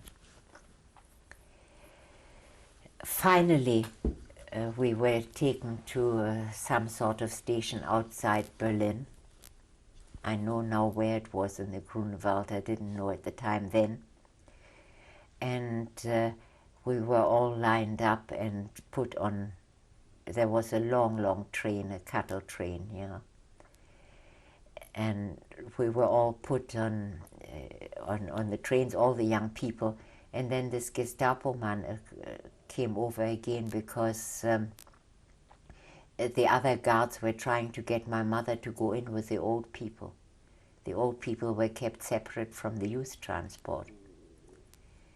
And this Gestapo man took her by her arm, brought her back, and told them that she was to stay with the young people because she is a nurse. But once more he said to me, if you tell me where the child is, you can wait here in Berlin till we bring her back wherever she is. And I'll take your mother in my own car back to the hospital. And my mother just shook her head, and so eventually he left us and went away. But she was allowed to stay with us. Then we were loaded into the different compartments, 50 girls and 50 boys, very equally divided into each of the trains. There was a bit of straw there, and there was a bucket in a corner that we managed to shield with straw, you know, so that people would have a little bit of privacy. And every time somebody needed the bucket, we tried to bang the walls for somebody to open the door, but they didn't, of course. But this young man who was guarding it, a Jewish boy, he was so big he managed to use his fists and get a hole into the side of that train. It was a wooden siding and just big enough to empty the buckets outside. So we could keep it reasonably clean. How long were you in this cattle train? I think it was 2 days and 2 nights. You know, you lose track of time. Were you given any food or water? Well, the nurses from the Jewish hospital were allowed to bring lots of sandwiches to the station to distribute. And we had quite a lot of sandwiches, but of course by the time we got there they had long been eaten. Who was guarding you on the transport, on the cattle? Oh, there were no guards at all on the different compartments because there was no way of getting out. They had iron bars along the outside, you know, they were locked. They had no windows. So they knew we'd be quite safe. No, the first guards we saw again was when we finally arrived. We didn't know where it was. Somebody thought it was in Poland, but nobody knew where. And when they finally opened the doors, and some of the boys and girls who were jammed against the door just fell out. And then there was the SS, and they dragged everybody and threw us out of there until everybody was lined up in blinding sunlight. And there was no platform, there was no station, just yellow mud. And it must have been trodden hard by our predecessor. It was like concrete. And then we were lined up. And I hadn't even noticed, but suddenly the boys were on one side, the girls on one side, and then young people with small children and old people on the other side. You know, away from us in separate groups. And we stood there, I don't know, I can't tell you how long, but probably at least an hour. And then some SS there yelled to stand to attention because the doctor is coming to examine you all. And then he came along, and I didn't know at the time who he was. Very elegant, in a tailored uniform and shiny boots, and quite good looking. And I didn't learn till afterwards that was Dr. Mengele. And he came with a retinue of SS men behind him. And he went through all the young people first. And there was one girl, and she was very beautiful, but she was undersized and she had a bit of a hunchback. And that was the first. All the others before her left to the workers. And he got, no, it was right, the workers left out, I think. Anyway, he came to this young girl, and she had a hunchback, and he said, too weak to work, needs a good long rest. Off to the side. And she joined the old people and the mothers with young children. And then he went on through a lot of other young people, and they were all sent to the workers. And then he came to another girl about my age who held her mother's hand. Her mother was beside her. And he asked the mother, is that your daughter? She said, yes. He said, how old are you? She said, 43. Too old. Off to the right, I think. I can't remember. Anyway, wherever the old people were. And she didn't want to let go of her daughter's hand. Her daughter didn't want. She said, I'm young, I'm strong, I'm fit to work, leave me with my child. And she pleaded, no. And the girl was trying to follow her mother, and he just took her and he threw her into the lot of young people. And there was no way for her to get back. And then eventually he came to my mother and me. And the same thing, and I had asked her, I said, Mom, tell them you're 36, you look much younger. please. He immediately asked her, "Is that your daughter?" "Yes." "How old are you?" She says, 42. And he looked at her for a moment, but she was still in her nurse's uniform. "Oh," he said, "you are a senior nurse?" She said, "Yes." To the workers. Did you know at the time what it meant to be? No, no. When we finally reached the camp, I mean, it was a long walk through poisonous green grass and stunted trees, and we got to that entry, Arbeit macht frei, work liberates. And behind that, there were barracks with some poor, struggling flower beds, and we still didn't know where we were. We thought it was a labor camp.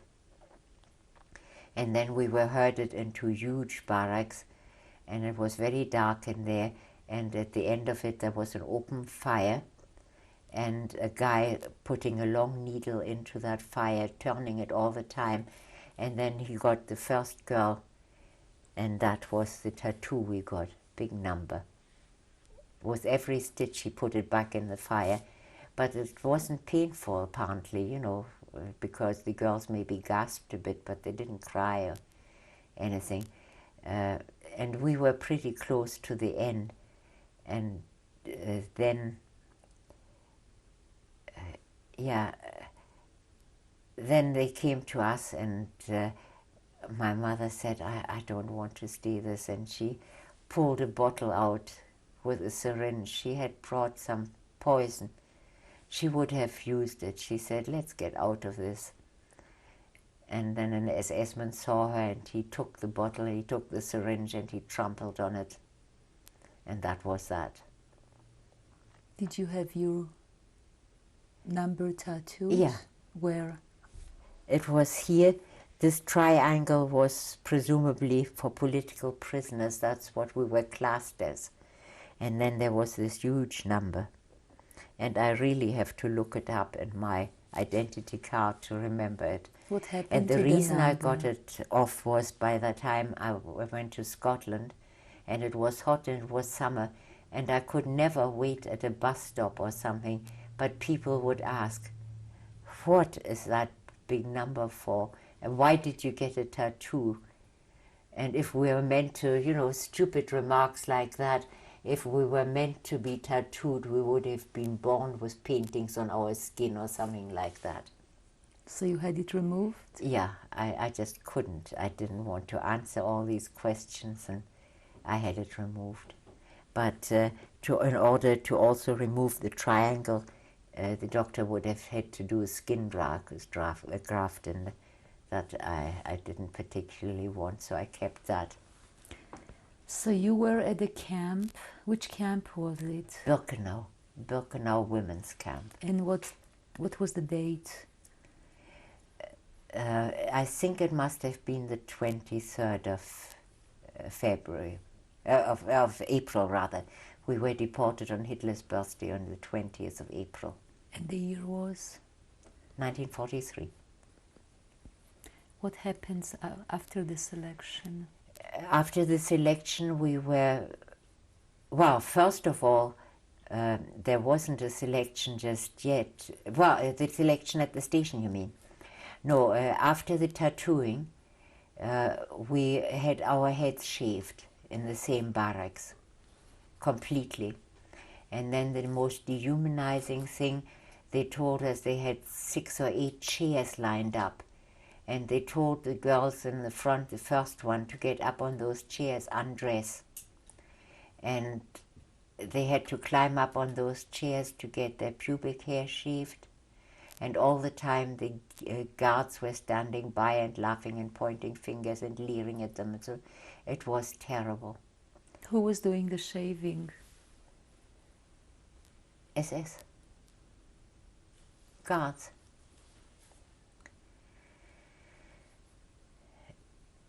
And then eventually we got out, and you know, I didn't even recognize my mother until then. Even after she undressed, she had such beautiful long hair, and it was covering her like a coat, but after her hair was shaved, I didn't recognize her.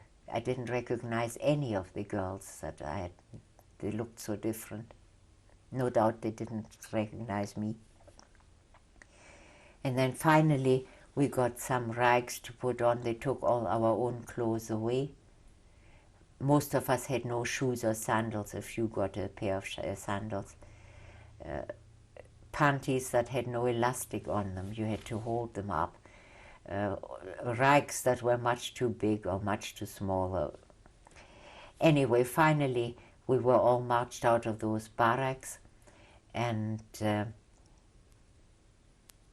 then we were taken through the camp, and it was floodlit.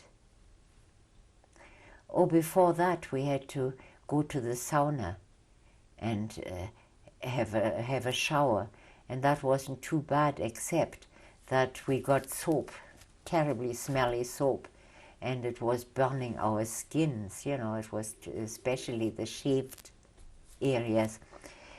And then we hoped to, or we were going to rinse it off, and suddenly the water was off. It turned out that was a standard joke by the sauna capo, and that was a prisoner, and a Jewish prisoner at that. And she did that to every transport, to everybody who came into or out of the so-called hospital. They got the soap, and they were left to leave the soap to cake on their skins. Did you know her name? No. But I think I know who it was. And anyway, she was one of the notorious capos that prisoners finally got hold of after liberation and killed her. What happened next?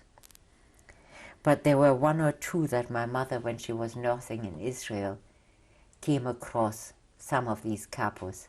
And of course they didn't want to be recognized. And they begged her not to tell them. Some of them denied that it was them who did all these things, the usual thing. And I'm afraid my mother was by that time no longer capable of, even talking or thinking about it. She let them go. Most of them were in to have a baby.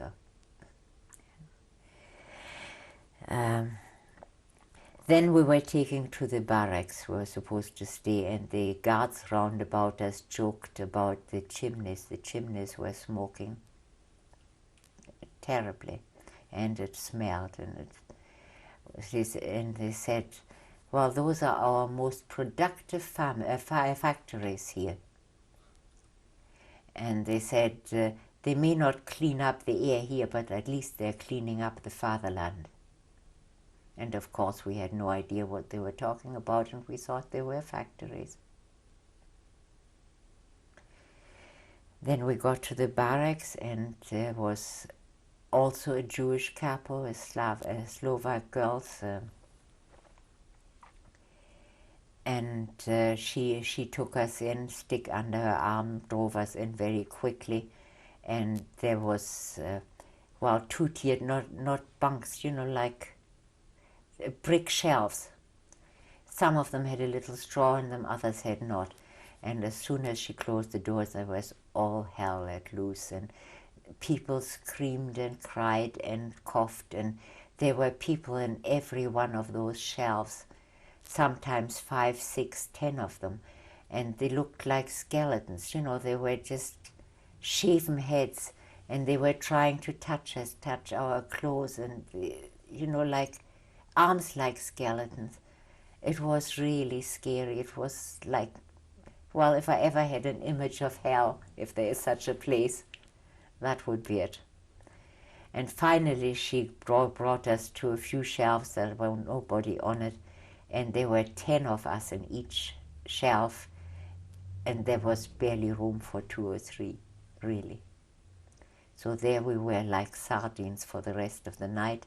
And the next day we had to come out for roll call. And then a very young SS woman. Have you ever heard of Irma Grese? Grese in German. She was a notorious SS girl who had one of the most sadistic SS men for a lover, and he trained her well. she was a very sadistic person. She never touched me for some reason. But anyway, she took that roll call in the first thing in the morning, and our numbers were called, and I had to look at my arm to even know that I was called. And after that, we could go back into the barracks, and the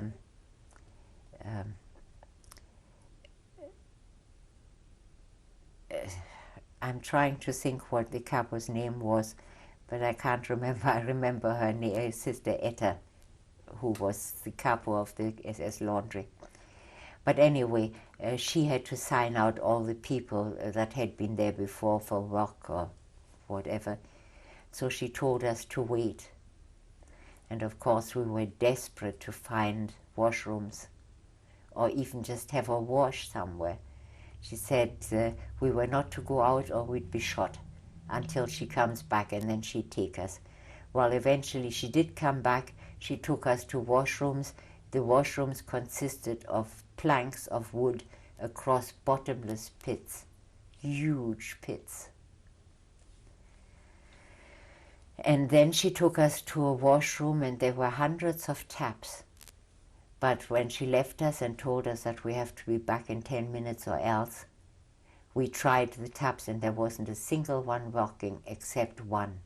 And that was guarded by a huge Polish woman, a prisoner.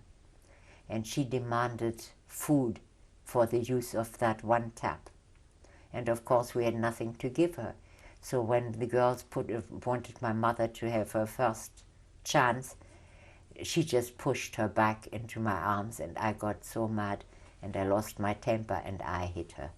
I hit her so hard she slipped on the wet floor and she fell, and then she removed herself, and at least we all got a wash.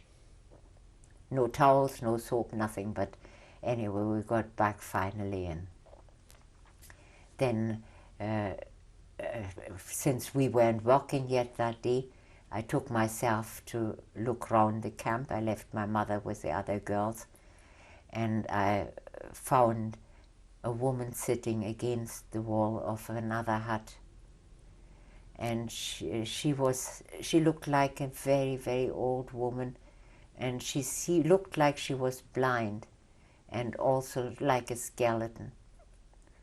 And she told me to stop and sit down beside her, and I did. And she said something like, I was trying to tell her what transport I'd come with, and she said, I know. We know everything here. They don't tell us, but we know. And then she said, you wouldn't think I was 19 years old, would you? And I felt so ashamed because I thought she was a very old woman. And she said, yeah, I was 19 2 days ago. And she said, I don't want to live, and I'm not going to live much longer, but can I give you a few hints? And then she told me everything. She told me what the chimneys were, the gas chambers, what happened to the old people, the sick, the young mothers and children.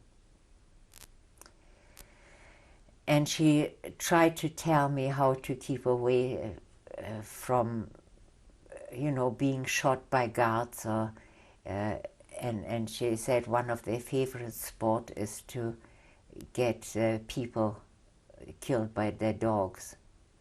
And what they do is they throw a cup or a water bottle somewhere, some distance from your workplace, and then they send a few out to get them for them. And when they've gone halfway, they are shot in the back. We're going to finish the tape now. Yeah. Telling us about the dogs. Yeah, that girl, her name was Ruth Cohen, and she was from Hamburg, and she was the last of the family. She told me that her parents and her little sister had been taken to the gas chambers on arrival, and she didn't know. She had a fiancé, but she didn't know what had happened to him or where he ended up or whether he was still alive. But when she talked to me about the dogs, how to avoid it, she said a very beautiful older woman just 2 days ago was killed by a dog. The guard let loose on her, And she said by the time the dogs had finished with her, there wasn't enough left to bury. And her name was Herta Raphael. And whether she knew who I was or not, but she said, if you ever see her son again, tell her that she has always talked about her son, her lovely daughter-in-law, and her grandchild. And that was your mother-in-law? That was my mother-in-law. And Ruth told me that she was the only older woman of her transport that had been allowed into the camp because she was so beautiful. Probably. But I dare say by the time the dogs killed her, she was no longer beautiful. Yeah. What happened next? Well, when I got back, after she had told me everything that was going on and what traps, if possible, to avoid, never volunteer for a job, she said, because it's seldom what it seems to be. I went back and there was already my particular transport lined up, the girls of my transport, and there was a very fat SS-man strolling up and down in front of them, and he saw me coming. The Blokova, you know, the capo, tried to get me unseen into the ranks, but he saw me coming, and he told her to bring me to him. She said, he says something like, "You playing truant already?" I said, "No, I just wanted to see what the camp was like, the rest of the camp." "Oh," he said, "you're an adventurous type, like what you saw?" I said, "Of course not, it's the most evil place anybody can imagine." And he said, "Oh, you're still cheeky. I'll teach you what's what. Are you coming from Berlin?" I said, "Yes, I'm one of this transport." And then he changed. He said, "Well, I've got a soft spot for the girls from Berlin. I'm from Berlin myself. As long as you behave yourself, I'll see that you get decent jobs, decent clothes." And then he turned to the Blokova and said, "Take them all for delousing, clean striped clothes, headscarves, and tomorrow they'll go out picking vegetables. They'll get baskets and vegetables for the camp kitchen. That's the first job, and then we'll see." Was your mother with you? No.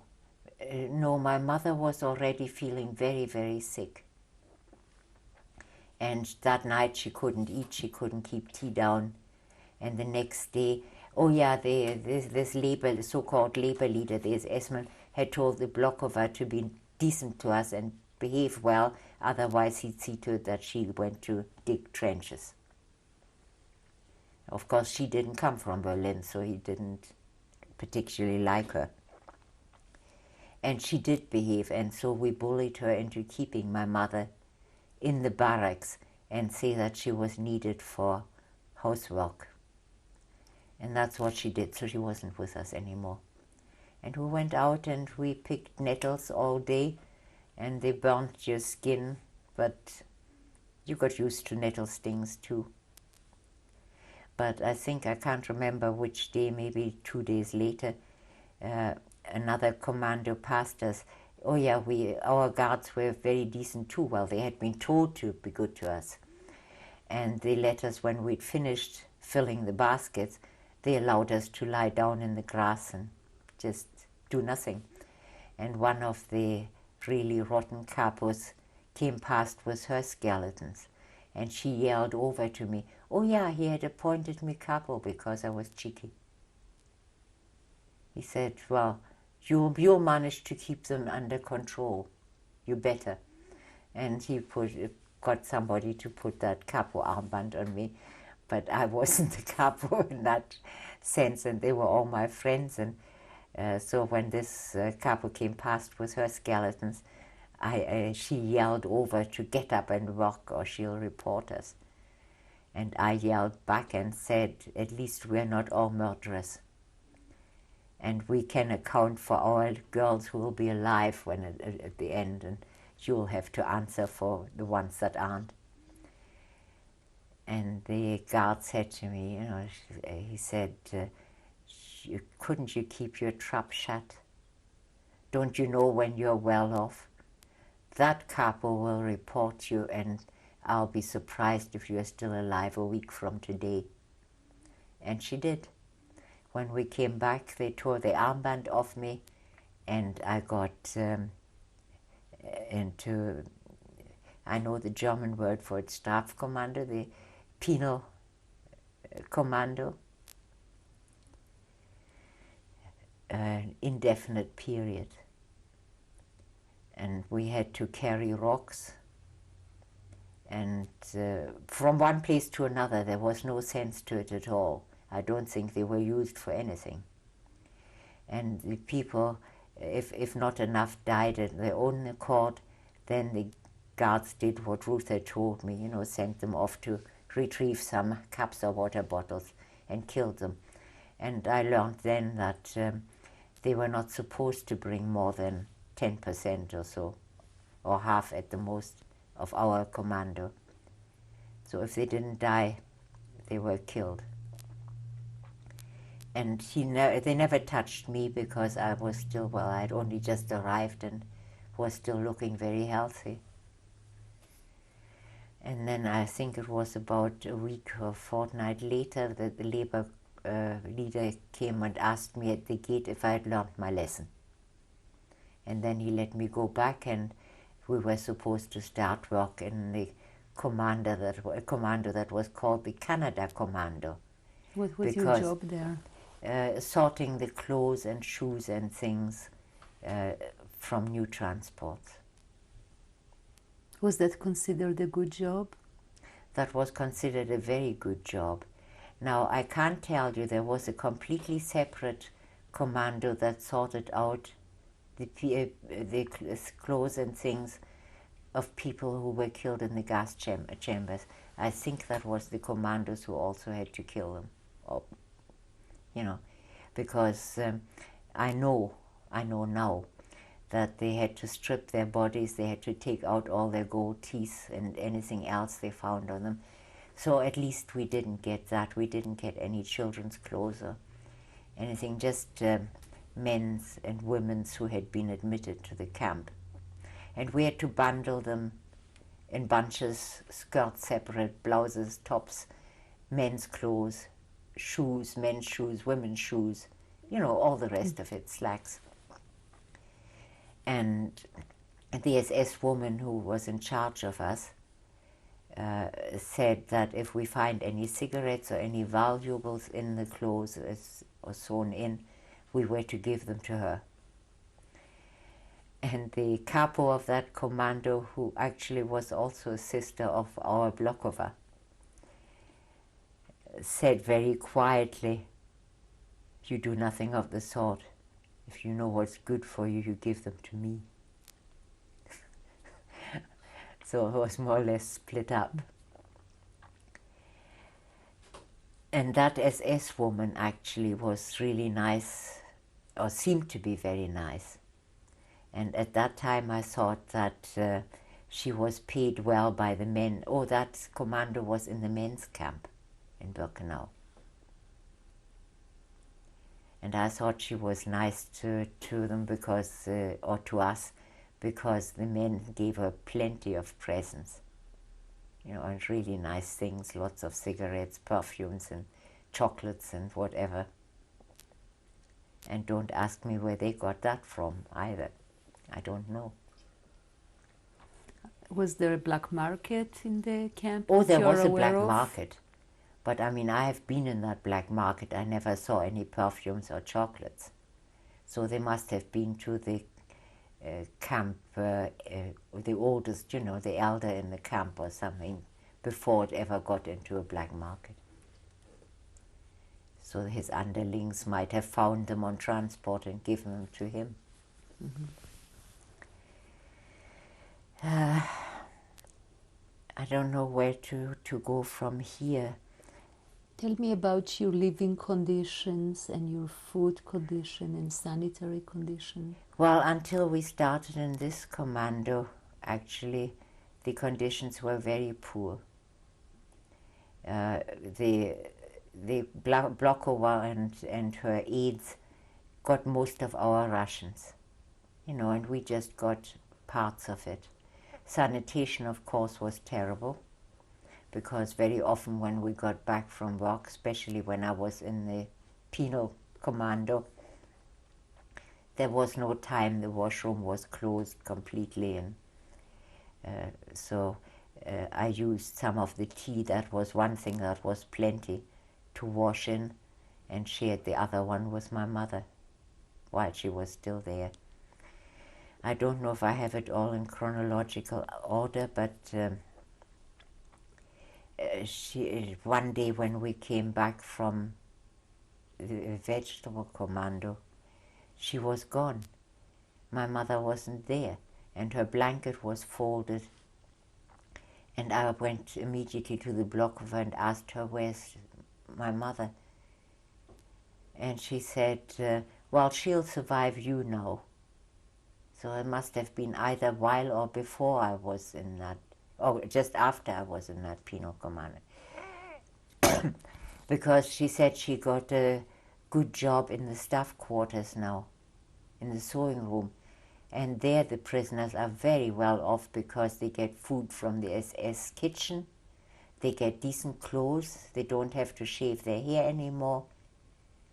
So your mother will be fine. And of course I didn't believe her, because that day, and that I didn't learn until I met my mother again, was a day when the SS came round and offered all sorts of good jobs in better camps to prisoners who were not out at work. And that was something that Ruth had mentioned, that those are tricks, and they were used to get volunteers without any fuss and bother, and they ended up in the gas chambers instead of at the good job. And my mother was so ill that she thought she didn't want me to see her die so miserably, so she volunteered. And for once, all the other prisoners had gone into hiding under the rafters, under straw mattress and all that, and she was the only volunteer in my barracks that they could get. And I learned afterwards that they had long debates whether they should take that poor skeleton or not, but they needed somebody to mend the SS women's silk stockings, and she said she could do that. So for once the job offer was true, and that's where she ended up. But I didn't know for over 6 months whether she was there or had in fact ended up in the gas chambers too. So, How was your health? well, after the first penal thing, it wasn't too great. But I recovered quite a bit when I was in that special commando, but that was after my husband had arrived. And before that, I had almost given up. And that was one of those odd occasions when I suddenly knew that there was a transport coming and that my husband and my child would be in it. And I ran to the sauna and then back to our barracks, and I said, I didn't say to our Blokova that I knew this, but I did say that there was a new transport and I wanted to wait and see at the sauna who was coming with it. And she thought I was crazy. She said, Blokovas are always told hours before transport arrives to get ready for new inmates, to make room. Mm-hmm. And she said, she hasn't been told anything, there is no new transport today. And she forced me to stay and sew up my, well, we had been given that new uniform for the for the Canada Commando already. And she said it was too long and it was too wide, and she would show me how to hem it and change it and alter it before the others got back from work. And I sat there and she kept watching me, so I didn't say anything more. But then after roll call, I ran to the sauna and I waited, and there wasn't a sound. But eventually the doors opened, and right enough there was a transport. Before that, Susie, one of my friends, had come to get me. She knew I had gone to the sauna, but she also thought I had gone nuts, because she had been told there would be no new transport. And then she went back to her sister alone because I insisted on staying. But anyway, finally the doors opened and the transport came out, and there was a new transport. And one of the first, or two of the first, were the girls that I had been in Dornbirn in prison with me. And they came running out and they recognized me, and they immediately said, "Have you seen your child yet?" And I didn't know what to say, and they said, she is not with this transport, she must have come in earlier with all the other women and children, because they were moved first.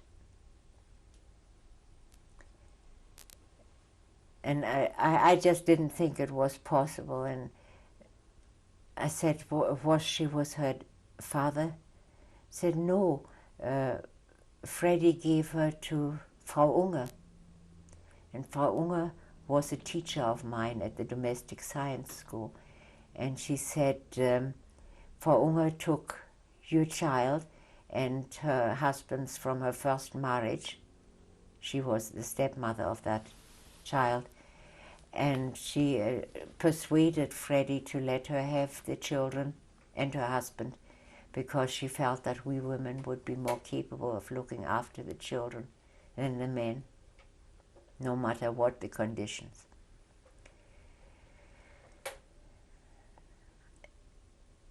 And then I just ran, and I was trying to kill myself on the electric wire, and I didn't get that far. I fainted. I don't know if it was weakness or what, but then Susie and Blokova found me eventually, and when I woke up the next morning, the Blokova was feeding me pieces of chocolate and saying that I had already missed the roll call, and I have to get up and go to the Canada Commando. It was time. And then I moved with them. And she had already arranged for my husband to be sent to that commando to see me. And she said, my sister is the capo of that commando, and she'll keep you right. And the sister did, she showed me how to find clothes for my husband. She said, when he comes, I'll show you, you find the clothes that you think will fit him. And then I'll show you, you have to paint a red cross on the back. That's a must. It doesn't matter what prisoners wear, but they have to have that red cross on the back so that they can't escape, probably. And you have to sew or stick a ribbon for his number on his clothes, and we'll have to fill that in with indelible ink as soon as he gives it to you. And she says, well, both her sister and she both said that, we women are a lot stronger than those guys. But if you can't keep your husband alive, may you rot in hell, because I was apparently the first woman in that transport who had a husband there in the camp. So first I looked for clothes, and eventually found his own clothes, flannels and his jacket and the handkerchief with his initials. And I put them all together, and the Blokova sister showed me how to deal with it. then bundled it and took it behind a wall of suitcases and straw at the end of that building, and said she'll show me where to find it when I'm being called, that is, when my husband appears. And I think it was after lunch that day that in fact that SS woman called me, and she was the first one to call me by name. And she said, "Come with me, but you better remember, I haven't seen anything, I haven't heard anything." And then she says, "You have a very handsome husband. You're a lucky girl." So, and then he was waiting for me behind that lot, and that's where they came in. And I tried to get him quickly to change into those clothes. He was in rugs, and he looked terrible. And he was so terrified he wouldn't take them. He said, "You don't know our capo, you know, he would kill me." He said he killed 3 of our men last night. One of them had accidentally pushed him in the crowd, and he beat him to pulp. And another one he strangled, and another one he hit with the head against the wall, all 3 dead. He said, "I can't come in those clothes, he'd kill me too." He wouldn't take them. And the only thing I could get him to take was a packet of cigarette that the Blokover sister had given me, and a bar of chocolate. Did he know what happened to your daughter? No, he didn't yet, and I did not enlighten him. But in fact, he said, "How did you find Rhea? Hasn't she grown?" And then things like, "You must admit I was right. She's much better off with you and your mother than she would have been hidden somewhere on a farm." And I got so mad. I said, "You better find out first where you've come to, where your child has come to, before you make such stupid remarks. Now get out, will you?" So he did. He was very sorry about it, but he just didn't know yet. Mm-hmm. And just, I still didn't have the heart to tell him. I couldn't.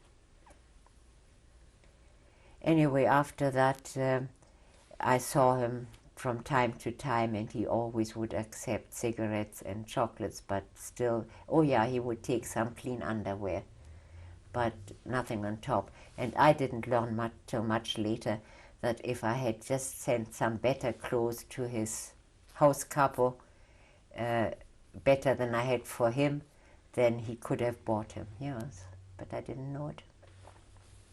All those things you learn very gradually.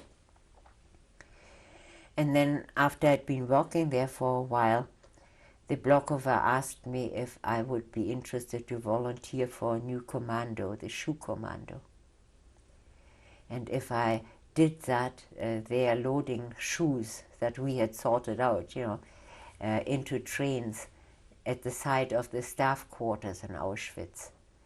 And I might get a chance to talk to the prisoners there and find out what happened to my mother, whether she was really there or not. And at the same time, she said, "You can do me a favor." Her sister, who was capo of the laundry, had promised to get her out of Birkenau and bring her over 6 months ago. And so far she hadn't heard from her again. Could I demand to, if there are any prisoners there, I was to talk to her sister and find out why she isn't helping her. So I volunteered, and the other girls took care of my husband, you know, took notes between us and brought him food and stuff. And I went to that shoe commando. And there were shoes lined up, and I wanted you to look at that photo in one of the books. the whole length of the train, there were mountains higher than the train, and we were supposed to load them the same day into each of the different wagons until the train was full. And that first day, I didn't get a chance to look into the windows of the staff quarters, which were on the other side of the railway line. And by the time we had finished, it was dark and we were marched off very quickly. And the next day we arrived. They were the same again, and we had emptied those heaps. And that's the only way I can give you an idea of the amount of people, the number of people that arrived day in, day out. What were they doing with the shoes? Sent them to Germany. The same as they did with the gold teeth, and unless the SS kept those, I don't know. They sent everything to Germany, even the prisoners' hair. And I don't know what they did with the hair, but it was used. Anyway, the next day I didn't wait for them to start getting us to load the shoes. I jumped across the fenders because I did see some faces at the barred windows in the basement there. And I yelled up and I asked for my mother. And the girl said, "Oh yeah, Elizabeth is here." And she was very indignant. She said, "Why didn't you answer her notes?" She couldn't sleep anymore. She thought that something had happened to you. Well, I never got any notes. But anyway, at the time she wasn't there. She had been called upstairs to massage some SS woman. And so I told the girl, I said, "Tell her that I'll be here tomorrow and every day until I can talk to her." And then I remembered the Blokova's sister, and she came to the window and she said, "Yes, Elizabeth is upstairs massaging the woman with the sole purpose of getting my sister and you, if you are still alive, over to the quarters, to the SS quarters." Describe the reunion. Well, that didn't come immediately. She is, the next day, of course, I did the same again. I jumped across the fenders and she was there, and she threw me a white loaf of bread, something I hadn't seen since before we were arrested.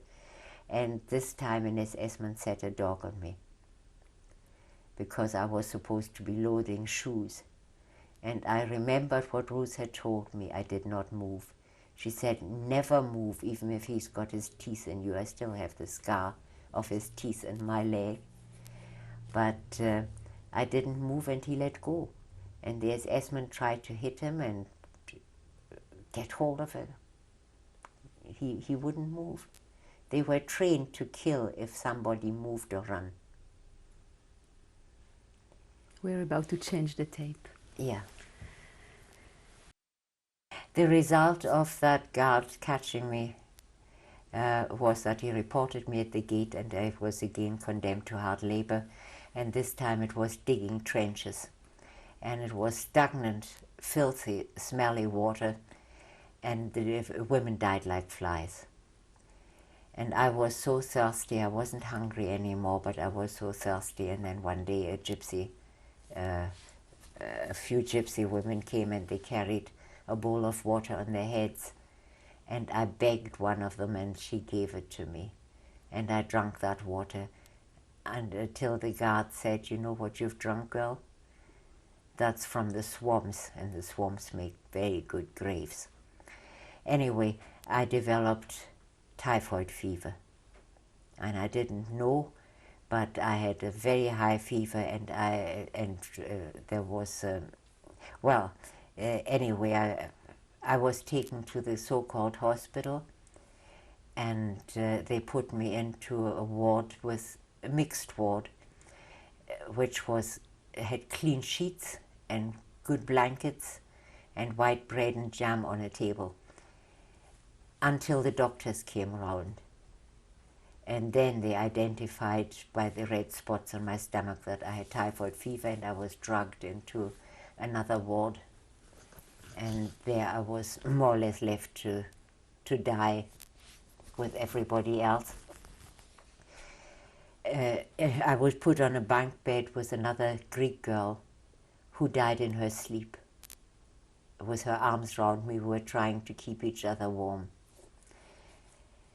And then I was unconscious again, and the doctors, prison doctors, came along and said of me, "She's dead, you can throw her in the corner, she won't feel anything." And I didn't. And I was in the corner.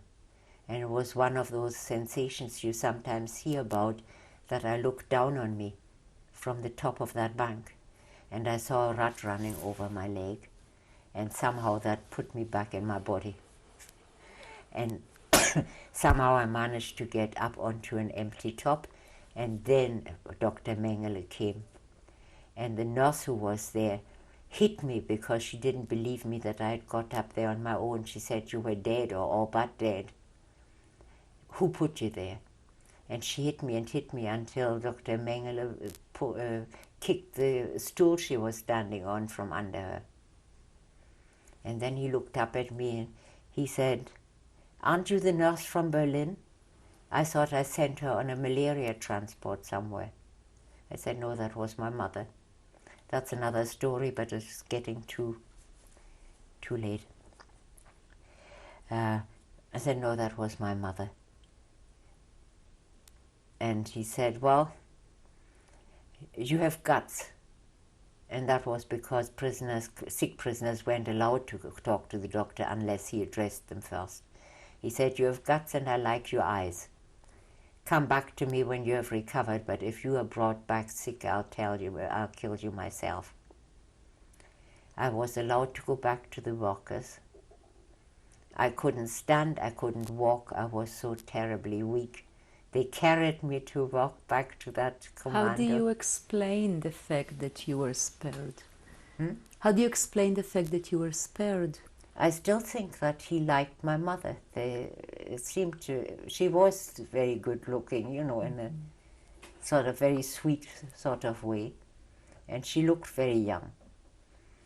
And she obviously appealed to that Gestapo officer at the hospital, and she must have somehow appealed to Mengele.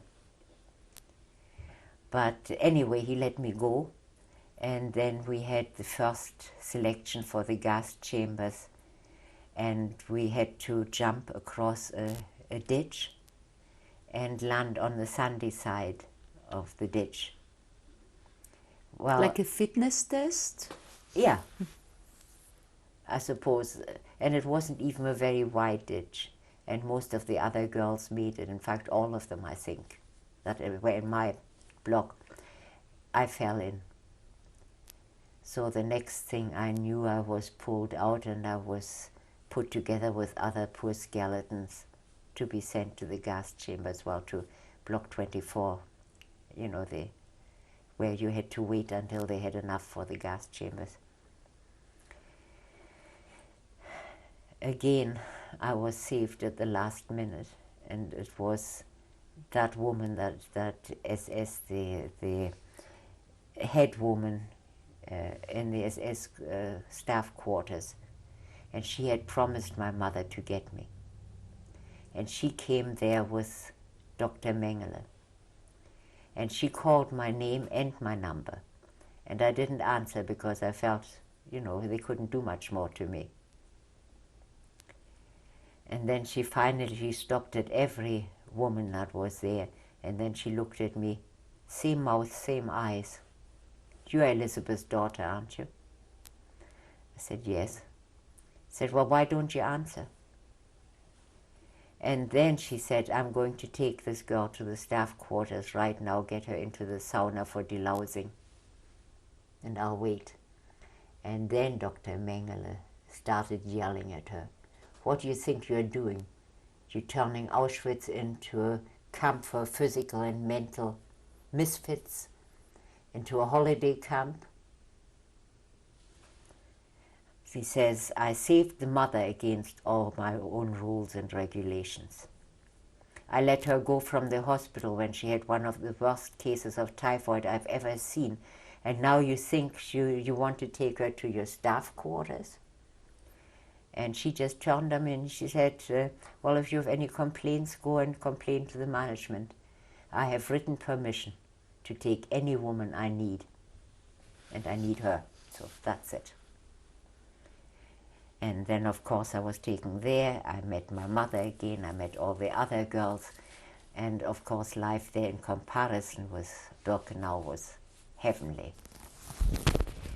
Finally, that was at the end of 44. We were moved to new houses. That was the laundry, the sewing room staff, and the so-called political department. That was prisoners who worked in the administration. We were moved to Auschwitz, and they were brand new buildings with tiled bathrooms and floor mats and tables and eider-downs, would you believe it, on the bunk beds. How do you explain that new luxury?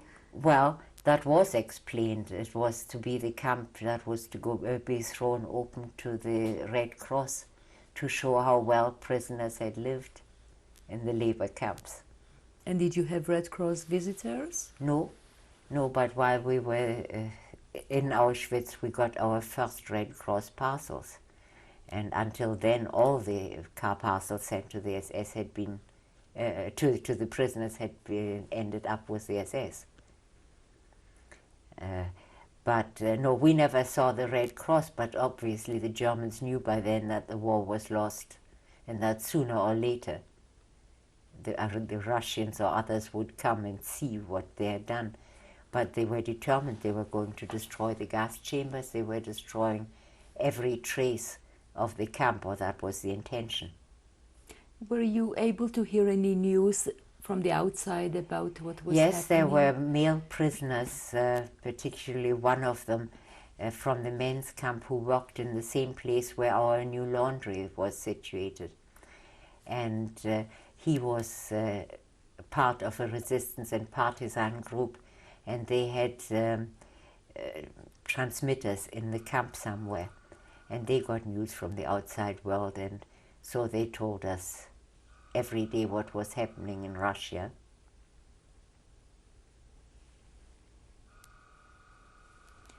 What happened next? Yeah. Well, the only thing I can tell you there that it was a comparatively easy life until we, all the ones that had come from the staff quarters, had to work night shift, and we were in our blocks in daytime, and then we had the first bomb attacks. And when was that? That was in the new camp in Auschwitz. When would that be? That was, it was in 1944, but it was summer 1944. Again, I can't give you the exact date. It was a beautiful summer's day. I couldn't sleep. I sat on the windows. And then I saw these first bombers arrive, and you could see the flaps open, and you could see the bombs falling out like little cigars. I had never seen any before. What did you think? At the time, nothing really, because somehow I didn't think, well, Otto, that prisoner, had told me that they have passed exact maps of the concentration camps to the partisans. And if there was any bombing or any attacks, they would only deal with the SS and soldiers' quarters, which were identical buildings, but built round it. So we were first, I think, the first of what is now called human shields. And of all the bombs that they dropped, and there were lots of them in repeated attack, there was only one stray bomb, and that hit our building at an angle. I was upstairs in my bunk bed, and I woke, you know, when I opened my eyes and you could see for dust again, my bunk bed was at the very end. There was no wall, there was no windows left, there was no wall left below, and that bomb had hit the wall of the cellar where quite a lot of the girls, that was the second wave of attack, had gone for shelter. 10 of our girls were killed in there, and a lot of others wounded. But Was your mother safe? yeah, my mother had stayed behind trying to persuade me to go downstairs. And she was thrown down by the blast down the stairs, but she didn't get hurt. At least not much. So between us, we started getting the other prisoners out. And otherwise, there were, well, the block of the SS and the soldiers' quarters was gone. There were just nothing left but shelters. So, what you could call it? Ruins. Yeah, holes, Holes. deep big holes. Were the crematoriums still working? Well, there was one attack we heard of. Of course, we were very far away now from the crematoriums. But there was an attack finally. One of the commandos that had to gas the prisoners revolted, and they had got bombs from the partisan and presumably had destroyed the gas chambers, but it turned out that only one was destroyed, and the rest went on at double speed. Was there a change of attitude of the capos and the NSS guards at that point? Well, in our particular commandos, we didn't have any bad capos anymore, and one that was known to be a bad capo formerly, we didn't like and we didn't talk to. We suspected they were spies, but otherwise, you know, they had really nothing to do with us. What happened next? Well, to start with, those, I don't know if that is of any interest to anybody, but there were 5 of houses for prisoners. There was one for prostitutes, there was one for the office staff, there was one for laundry and sewing room workers, and then there was one in barbed wire, a camp within a camp, and that turned out to be the block where they did experiments on prisoners, medical experiments. Did you have any personal contact with any of Well, those we did people? manage. We were threatened with return to Birkenau if we were ever found to be talking to them. But we did manage occasionally, when the guards weren't looking, to talk to them briefly. Which one of them? I don't know. And there was one particularly, and she was a very beautiful young woman, and she had the only child with her that I ever saw in concentration camp, a little boy, 5 years of age. And she told me that she had a choice. She was the only one who knew what was going to happen to her. She had a choice of keeping her child with her, or if she volunteered for medical experiments, or be separated from her child. They threatened to just take her child away. And so she volunteered for the medical experiments. And she hadn't done any yet, because most of the ones that had been done in Birkenau before and were of no further use to the SS had already been gassed. And all these others were newcomers or had only just started. And I don't know what they finally did with her, but I managed to talk to some others, and they had bone grafts without anesthetic. They had incompatible blood groups that were injected. They were submerged in salt water to see how long it would take them to die and things like that. And they, not one of them survived. They were the first people when finally we were evacuated on that death march. They were the first 100 that were marched out before the rest of us. And later we found them in a ditch, shot every one of them. Did you find out what happened to your husband? Oh yes, yes, my husband, I had a note from him when I was still in that Schuh commando that he would that his next job would be to put a roof on new latrines, new washrooms, and that he would be there the next day. So I got our Blokova to keep me at home under some pretext at home in the camp so that I could meet him. And we knew, of course, that the guards would be nowhere because they knew that the male prisoners couldn't escape from inside the camp. So they were usually left alone to their work. They had to do a certain amount of work, and then so as soon as the guards had vanished to wherever they were going, I went over to meet him. I had seen him march in the first day, but the first day I didn't want to wait because my mother would get such a fright if I didn't appear. And the next day I was going to see him, and I saw them come in and I didn't see him. So I talked to the young man who had walked beside him the day before and asked him, and he didn't know that I was his wife. And he said he was gassed last night.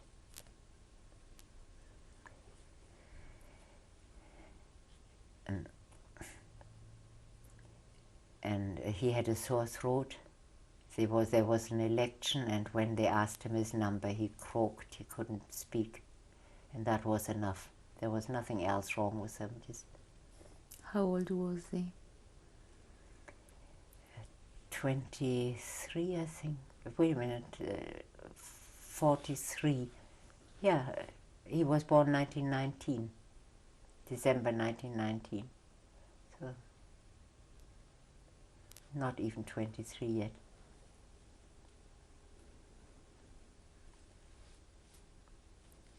And then after that, what else can I tell you? You were saying that the Russian army was getting closer, and could you see reaction and changes in the camp? Oh yes, yes. Otto, this prisoner, also loved my mother and loved me, and he had supplied us with extra food and all sorts of things, but also told us what we have to do if or when the Russians came close. And he told us that we would probably have only minutes when we hear the Russian guns, and we would be marched out at a terrific pace. And he said, never stay in the sides or the rear or the front, because if you slow down and the guards are trying to get away quickly, they'll shoot everyone who stays behind.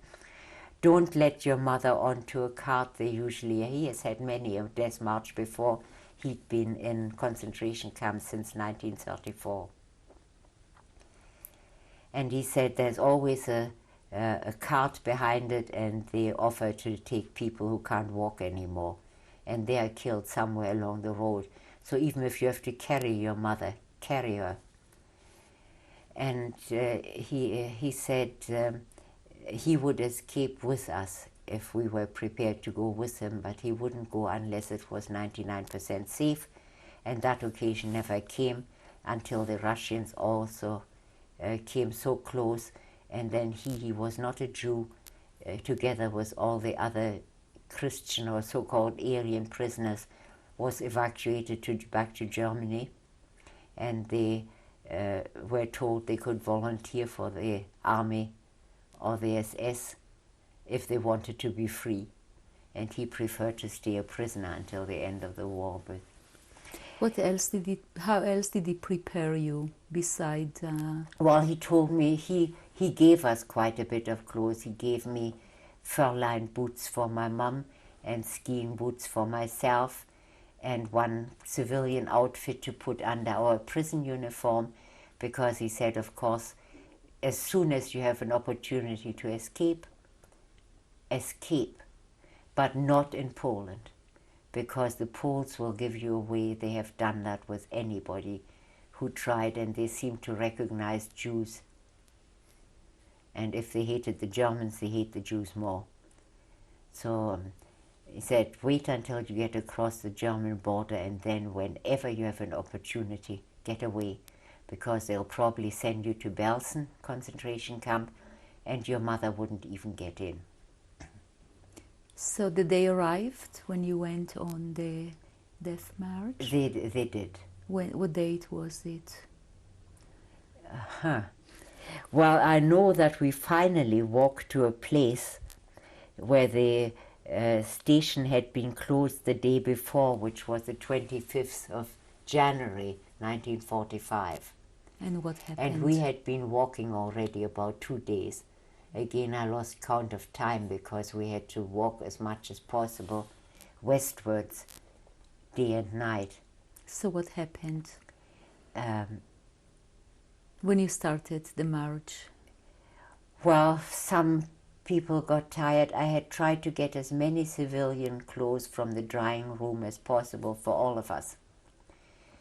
And when we were waiting when the Russians were really close and we could hear all the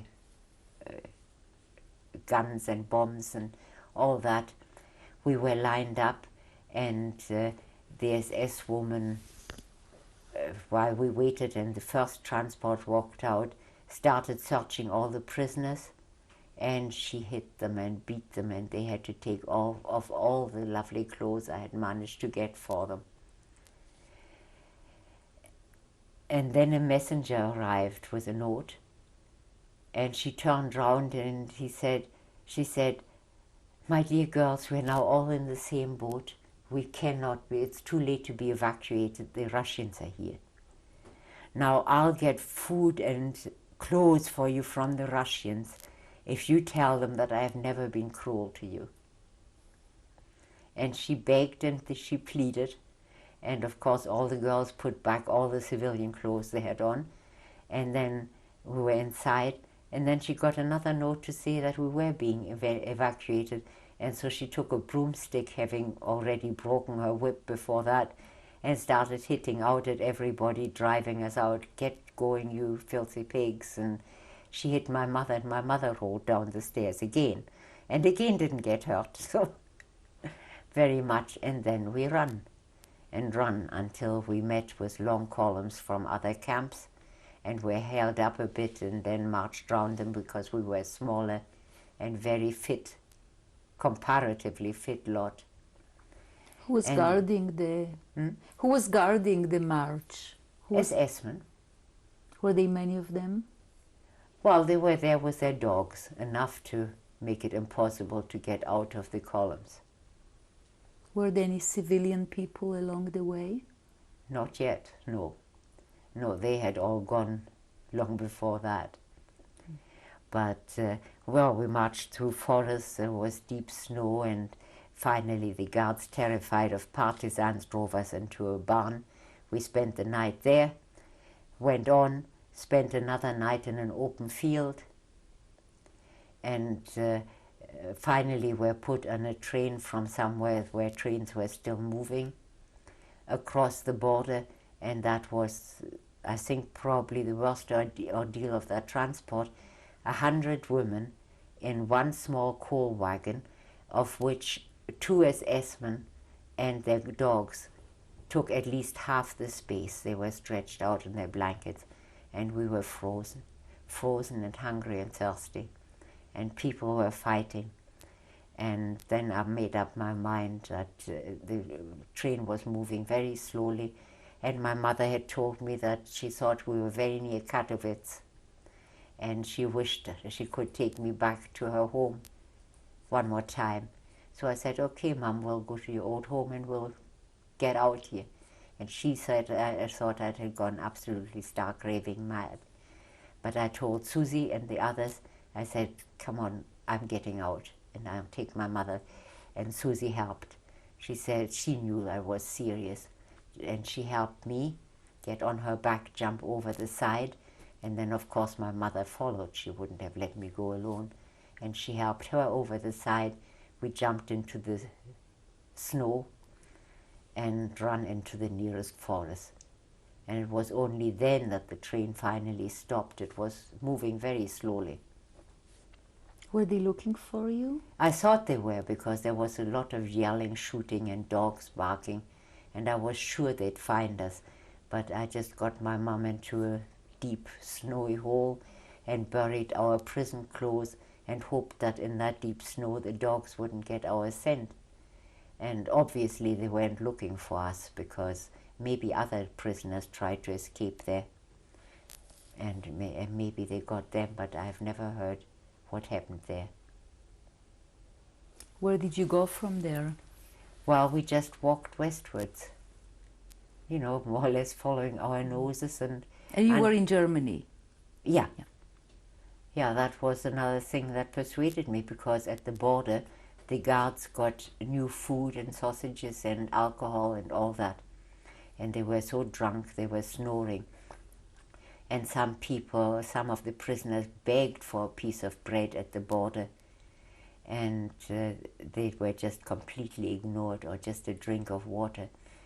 And then after the guards had stuffed themselves, they threw all their sausages and everything. They didn't want the bread over the side of the train. They didn't give it to us. So anyway, we walked, my mum and I. I had asked Susie and some others if they wouldn't come with us, but they didn't think there was any safety in number, and they didn't come. Until we came to a deserted village. We went into a deserted farmhouse. We helped ourselves to bread and jam and eggs and stuff that were left there. Made sandwiches, wrapped it in an old newspaper that still said that Germany would win the war, and then walked on until we came to finally a station where trains were still running to Berlin. And so we were shoved. We had joined columns of German refugees before that. But since we had no luggage and they had a lot, we were much quicker. Did you have any ID papers? None at all. But then we found, and that was something I was terrified of at the station, they kept telling everybody to be calm, to have something to eat first, that everybody would be evacuated. And there were women in front of us who cried and said they had lost their husbands, or they had left their identity papers behind in the rush to get away. And the station master just told them, don't worry about it, there are hundreds like you who haven't got anything. We'll get you to Berlin, you'll all get on the train, you'll all get food. And if you don't find your husbands or whatever in Berlin, there'll be people waiting for you, you'll get hot soup and you'll get some money to tie you over. So we are about to change the tape. Yeah. Tape number 7. You were at the train station to Berlin. Well, we were given some wonderful hot potato soup by grey-clad women.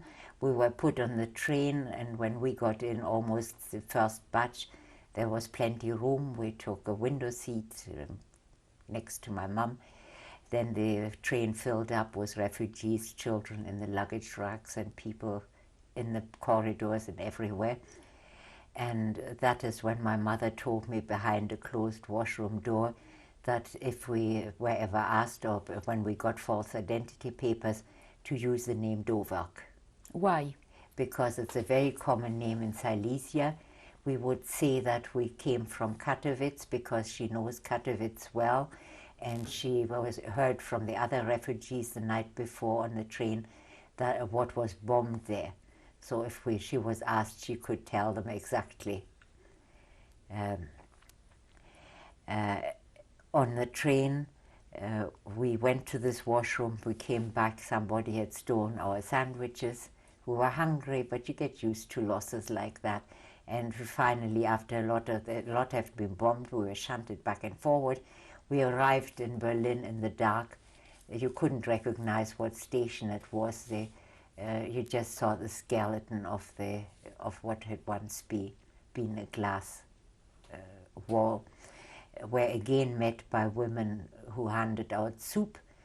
Another woman who asked our identity and did we have an identity card? No. So she made out temporary cards for my mother and me, Elisabeth Doverk, Eva Doverk, born, we kept our birth dates so that we wouldn't get tripped up.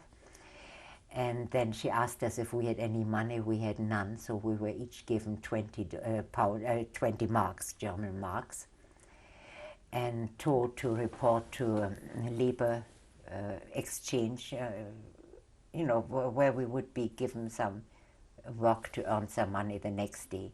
Were She said- those women that gave you the soup at the station, did they belong to an organization? Yeah, they were Nazis, you know, in Nazi uniform, well, the swastika armband, and they were all in gray dresses with aprons. And, the next woman after we got the 20 marks, and she told us there's plenty of work clearing rubble in Berlin. We could earn plenty, and then she asked us if we had anywhere to stay, and we lied and said yes, we had relatives. You find your way to your relatives? Oh yes. She said, well, you're very lucky because all the other people will have to sleep in subway stations, air raid shelters, or anywhere. We went out, there were a few taxi cabs left, and finally we found one that would take our 20 marks each, because she said we prefer to get food. And anyway, she took us, and we asked her to let us off about a kilometer away from Margaret's house, taking a chance. I mean, we didn't know if that house still stood, because just about everything was bombed out in that area. And who was Margaret? Margaret was the nurse, my mother's friend, who had hidden my child. Her house stood. We went up. She opened the door. She didn't think she would ever see us alive. And she made us so comfortable. And the next day, she didn't want to ask any questions, but she did ask my mother, and my mother told her a bit of what had happened to the child and all that. And she, of course, she had loved my child, and she had done her best to save her, and left her when her brother couldn't keep her, left her at the Catholic orphanage, and the nuns looked after her so well, but they couldn't stop the Gestapo from taking photos of all the children that had no identity cards. That Gestapo officer in civilian clothes went to the Jewish hospitals. I presume she must have gone to every kind of Jewish organization. She left the photos on the matron's desk, and a young nurse came in and she said, oh, that's Elizabeth's granddaughter. She's her spitting image. And so, of course, that woman jumped up, and my husband was still there with scarlet fever that he'd got in prison, and they confronted her. And he tried to put his finger on his mouth when they weren't looking, but she immediately said, my daddy. You know, and that was the end of that. Anyway, the next day Margaret decided that we couldn't and shouldn't stay in Berlin because of all the bombing. And she called in a very trusted friend who had relatives in Western Germany. And she came over. She knew, of course, by then who we were. And she immediately decided we should go to Mecklenburg to stay with one of her country cousins. She said she had relatives in Western Germany, but there we might get mixed up in the fighting. Mecklenburg was safe. And when was that? What was the date? Well, we must have arrived in Berlin about the 28th or so. And it was the next day, 29th, that we went to Mecklenburg. What year? 1945. Okay.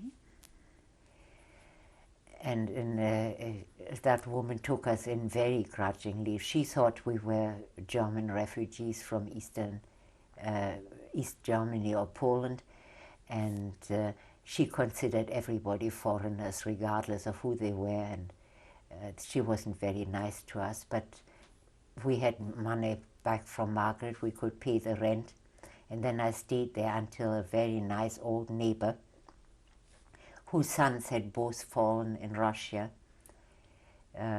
befriended my mother and me, and he heard he was also an air raid warden. He was in his 70s. And he came over and told me that they were in the process of recruiting girls my age into the German armed forces. And did I want to join? I said no, certainly not. So he organized this job in the jam factory because they were looking for somebody who understood French, and they had nobody in the village who could speak French. So I got this job. Where did you stay? We continued to stay with Jora's cousin. Malmen was the name. And then what happened? Well, then in the factory, the foreman there threatened me because he didn't think I translated all his cursing and swearing and his glorification of the Nazi regime, which of course I didn't. And he threatened to send me to concentration camp. I was taken to the top manager of the factory, and he was a little bit more enlightened. He said, it doesn't matter, you can say Barbarossa, Barbarossa, Barbarossa, and that guy wouldn't know what you're saying. Just be patient, the war will be an end soon. And I did that. And then on the 5th of May, the Americans marched in. And we saw them go through that one main street in the village, march through it. It was just wonderful. And I was leaning out of the window, and Malmen, the woman who took us in, tried to pull us back and said we were traitors, and how could we lean out of the windows and yell at the enemy and all that. And by that time, her little son, he was only 10 years old, I saw him in the next window. He had a gun and he was going to shoot at the American soldiers. Yeah. So I hit that out of his hand. So she got even madder. And anyway, as soon as they were in, I left the house and I made my way to the headquarters there. And the first town major, who was already in office there, was a guy I knew very well. He was at school or in university with my brother. His name was Axel Springer. His father was the publisher of the magazine that's now the Spiegel, a big publisher. And he, of course, recognized me. And he immediately took me in his jeep to meet my mum, and then offered me a job as an interpreter. For the army? For the 7th American Army. I had reservations because at that time my English was very poor. It was boring at school. And I could say, can I have a cup of coffee, please? Or can I have this? And that's, or thank you very much. And that was about it. Not enough to translate anything any Nazis would tell me. But he did it for me. And he did it very nicely and then thanked me for having done it so well. And so I felt that I should maybe learn English, and I did. And then what did you do? And then when before the final borders of Germany were decided, the 7th Army was posted to Japan. They would have taken me with them, but they couldn't take my mother. So they gave me another option. I could go as a liaison officer with British Control Commission, as a liaison officer between the French and the American and the British sectors. So I chose that. They took me there. They introduced me to the Control Commission people there, and I was given a job as an interpreter and investigator for property control, Control Commission property control, investigation into property requisitions, and denazification of industry. And that's where I worked. For how long? Well, for quite a long time, in fact, until I married my husband in 1947.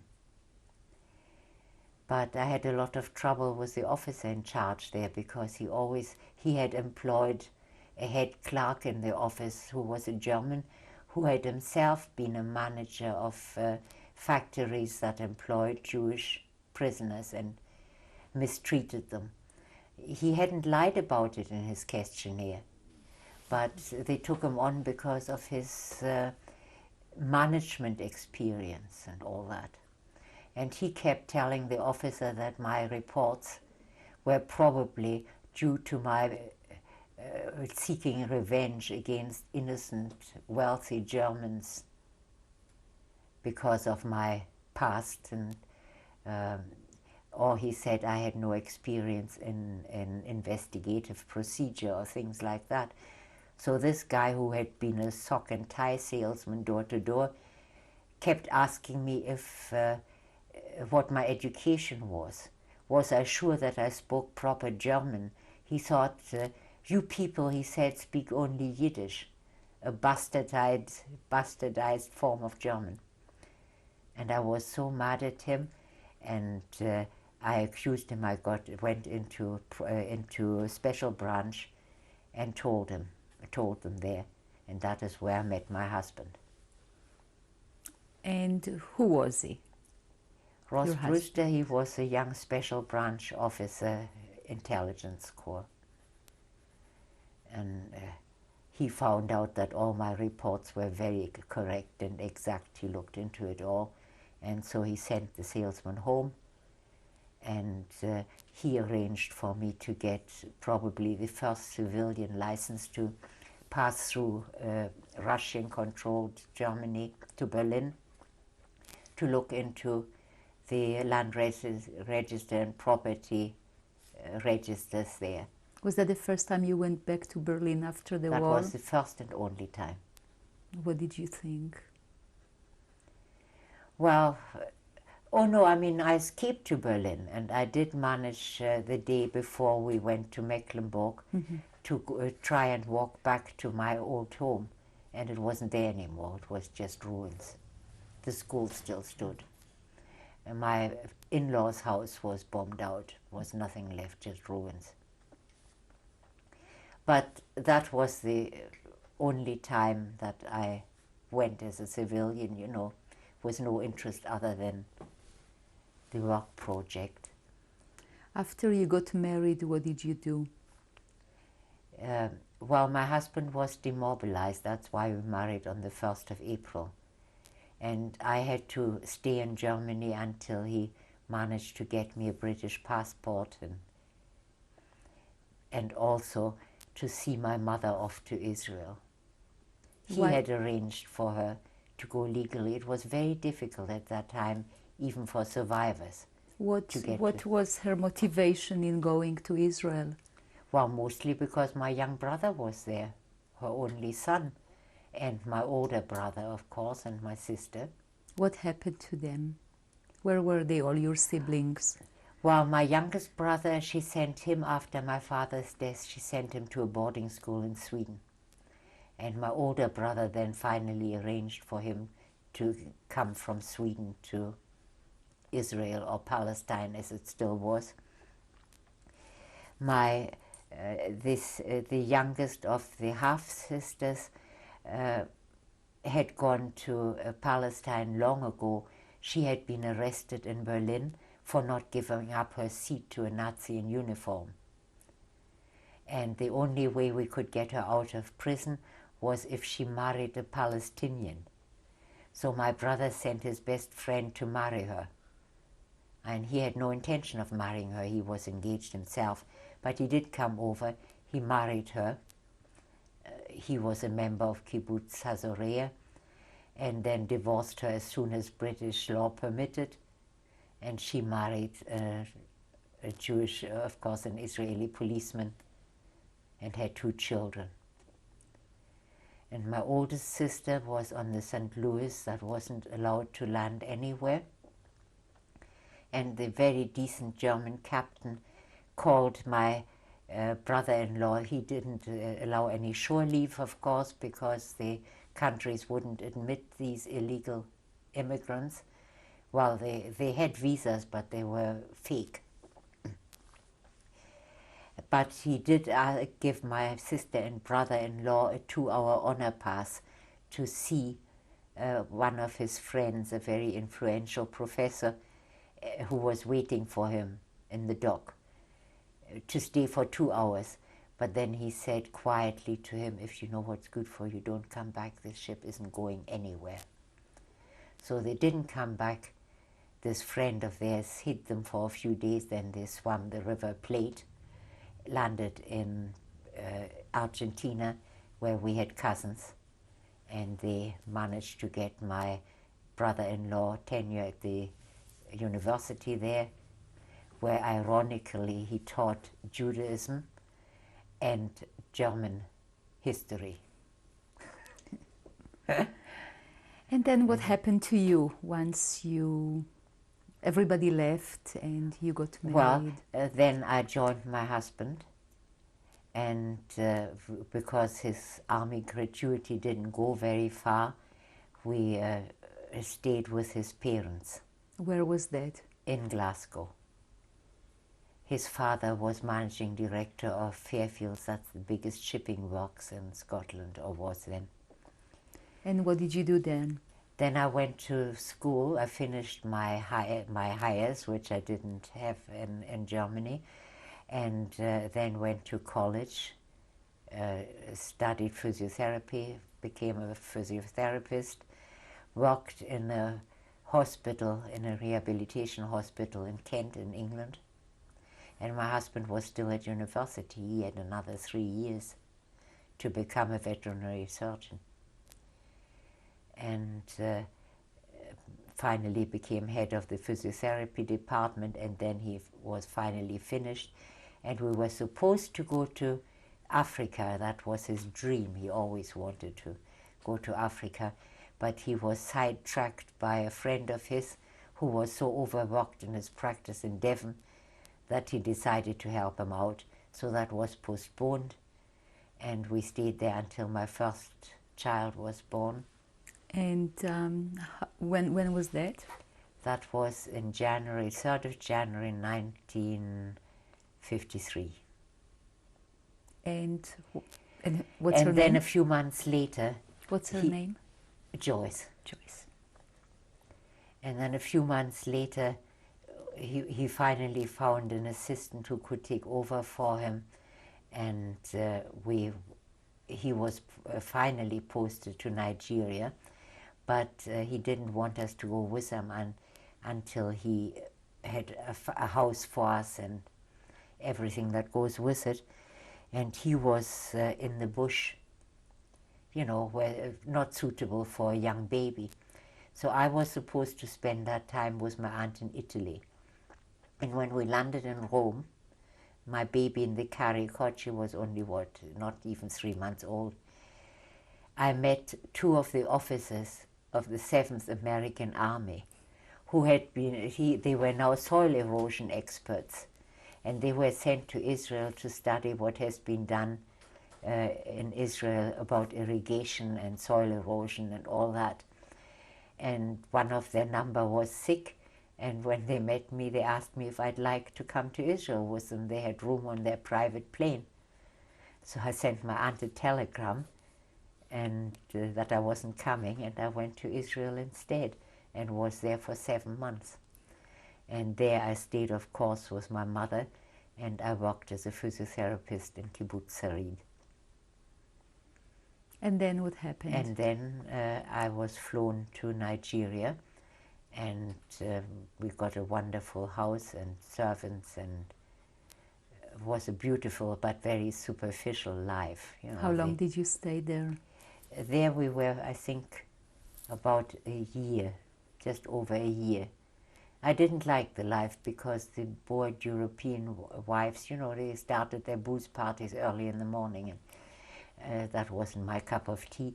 And then he got himself posted to a research station in northern Nigeria, which was much better, except that I didn't understand and had to learn the Hausa language, and did a lot of boo-boos, like when one of my steward's wife was very sick, and I had got our doctor to look at her, and the next day I asked him how his wife was doing, and had the doctor helped him, and apparently in Hausa I asked if she was walking the streets with the doctor.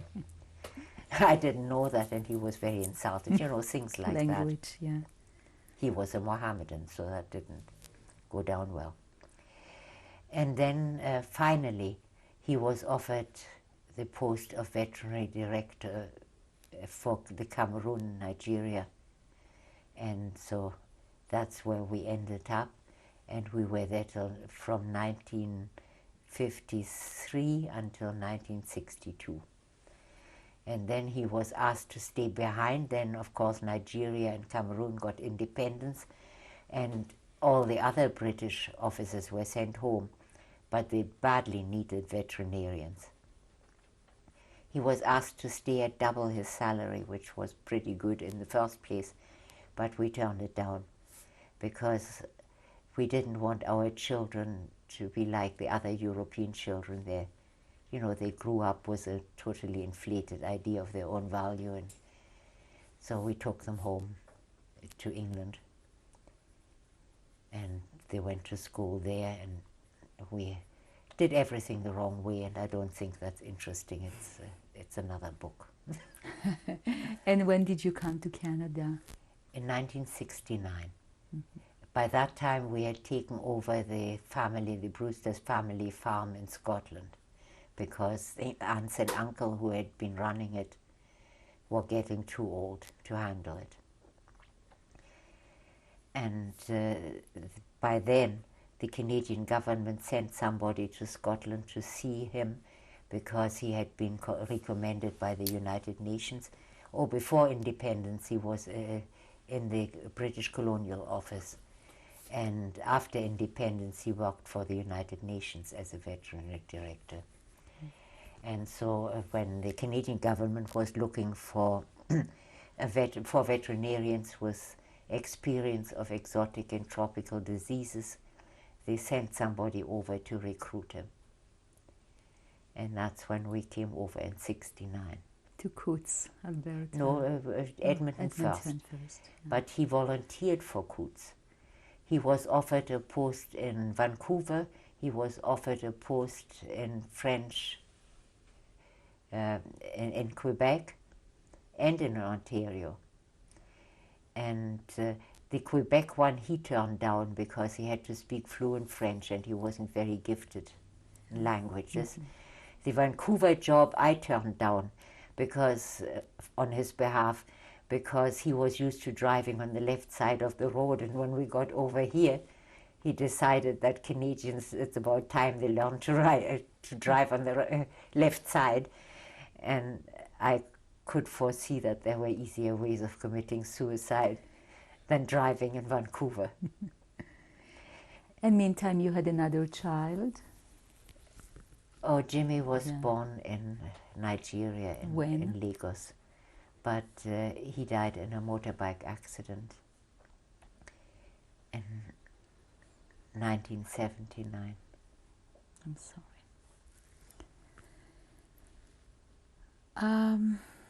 You have grandchildren? I have one granddaughter. What's her name and how old is she? Her name is Tracy Logan. She's 21 years old, and she lives in Lethbridge. And your daughter? My daughter lives in Raymond. That's just a small town south of Lethbridge, about 15 minutes drive. My daughter is now manager of the automotive department in Walmart. My granddaughter is in the computer department and accounting. Eva, you published a book about your life. What was your motivation in writing your story? Well, first of all, I came across of prejudice, particularly here in the so-called Bible Belt of Alberta. And when I tried to sponsor or get the community to sponsor some of the boat people, you know, there was a family of teenagers that desperately looked for a place, and they had already arrived in Quebec, I think. So I had a very hard time to persuade the community, but finally got a Mormon bishop, in fact, to put up the bond. I think we had to put up a bond of $20,000 to make sure that we could keep them for a couple of years. And we found them in a house and furnished it opposite here. And then, of course, there came all the conferences and people had to be asked. There was a referendum, should we or shouldn't we? And there were so many objections. What do we want with these foreigners? And they think they only come here because they think our streets are paved with gold. And, you know, it was really a terrible experience, but in the end we won and we got them. And they were such wonderful young people. And they didn't speak a word of English. And they had so much trouble, you know, getting late to work or getting early to school. They had to go into the elementary school until they learned enough English to get a higher education. And they immediately befriended the children in the school. And the children got on without the language, you know, children do. And they persuaded their parents and grandparents what a mistake they had made not wanting these kids, that they were the best friends they ever had. And that changed the whole attitude in this area. And then there were other things that I came across, like my son at that time didn't know what he was going to do because he couldn't be admitted to a vet college, which he wanted to do. They were all oversubscribed. So he decided to apply for the officer training corps. For the armed forces? For the armed forces, because he had been told that they would tell him what kind of profession he's most suited for, and if he was suited for anyone, they would pay for his university career and all that.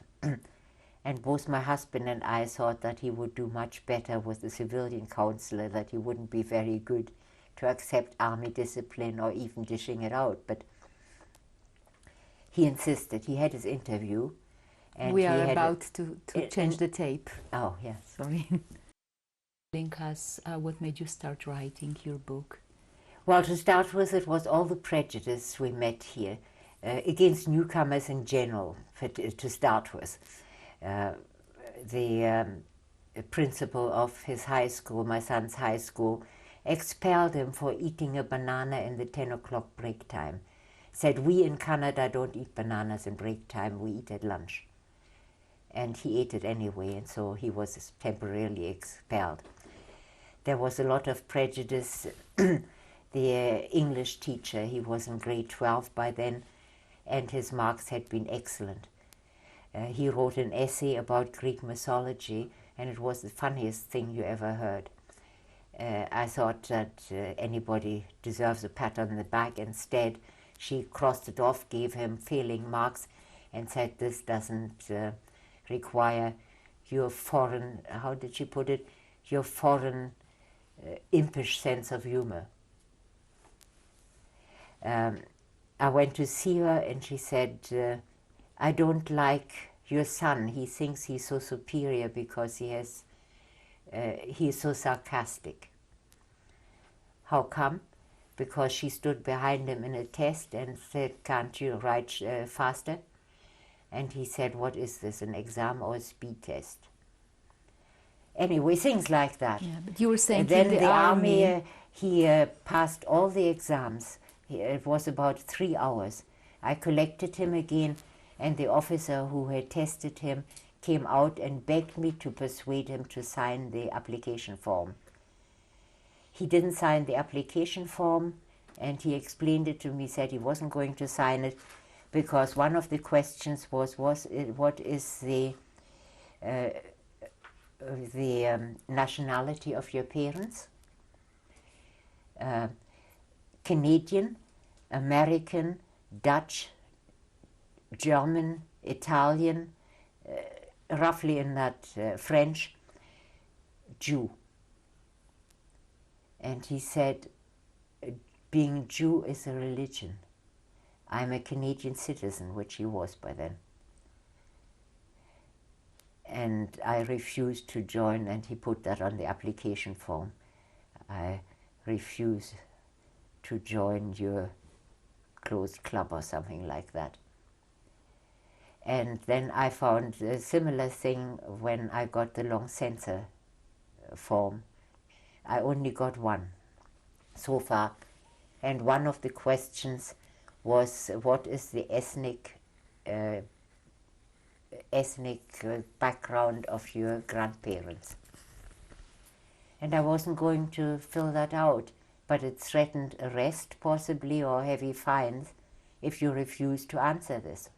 So I put on that form, if you want to arrest me, you can do it. I've been there before. My proud German grandparents filled out exactly the same questionnaire, and that is how Hitler could find all the Jews exactly where they said they were. Oh yeah, that's another thing in the questionnaire. It says that all the information is strictly confidential, but then they explain the ethnic question because the various ethnic groups want to know where their members are situated.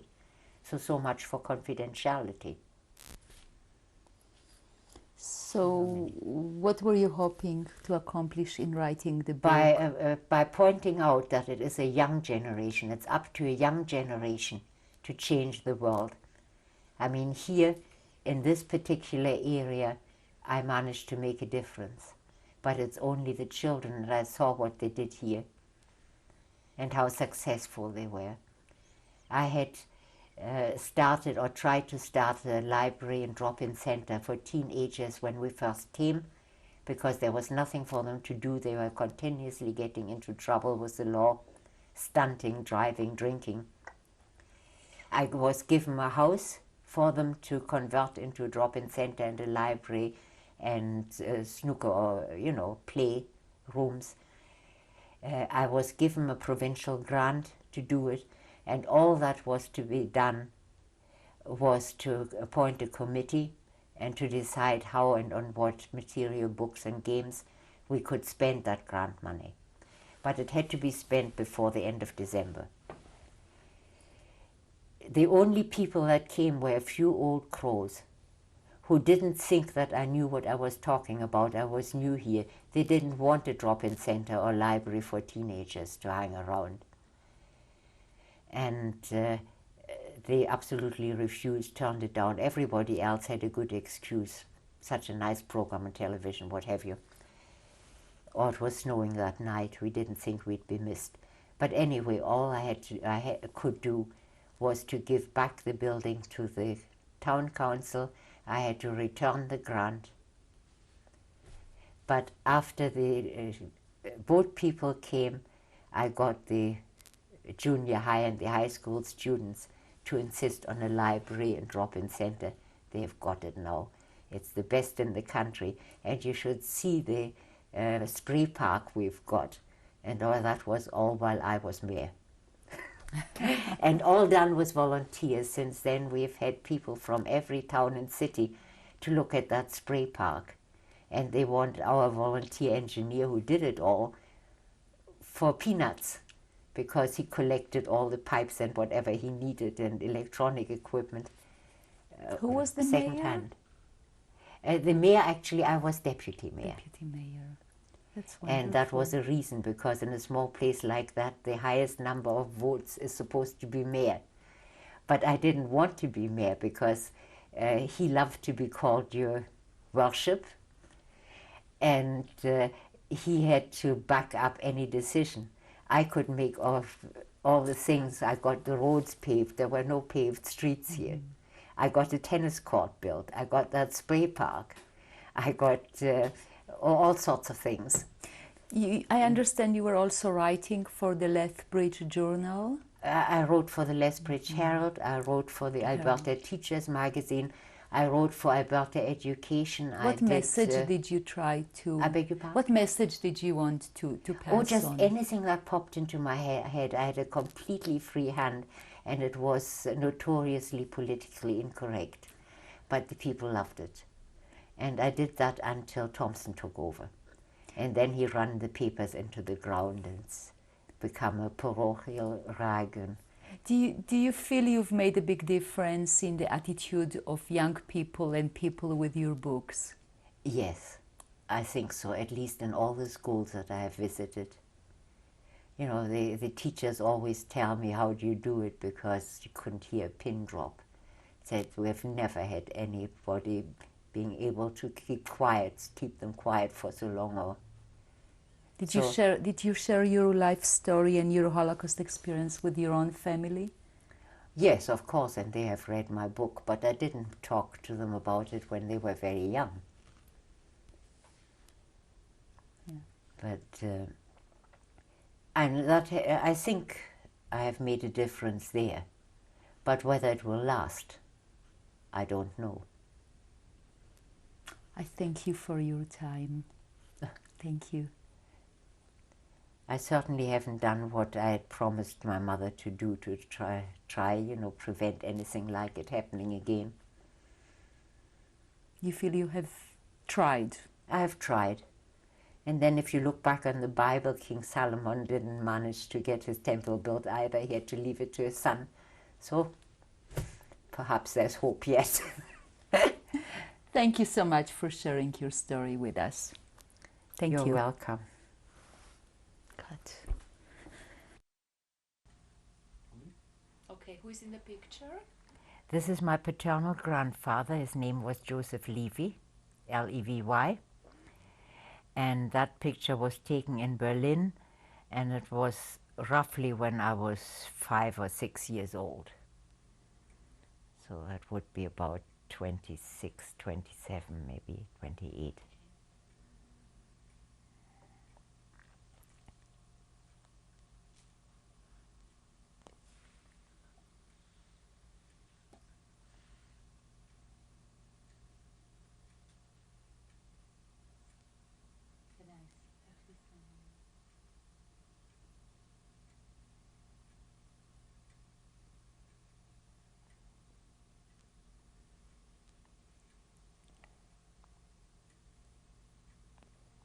But did you see some of the pictures in that album that I showed you? Because I think they are at least my Albert and Elisabeth Levy.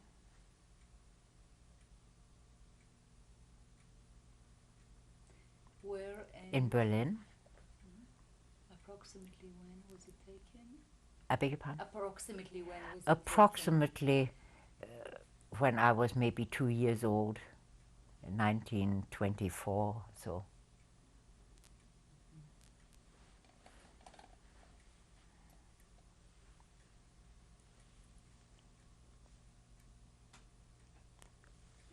My mother would be 22 then, and my father is 19 years older.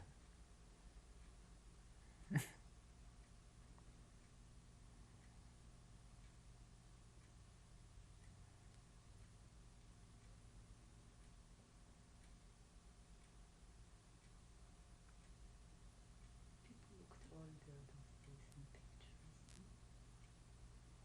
People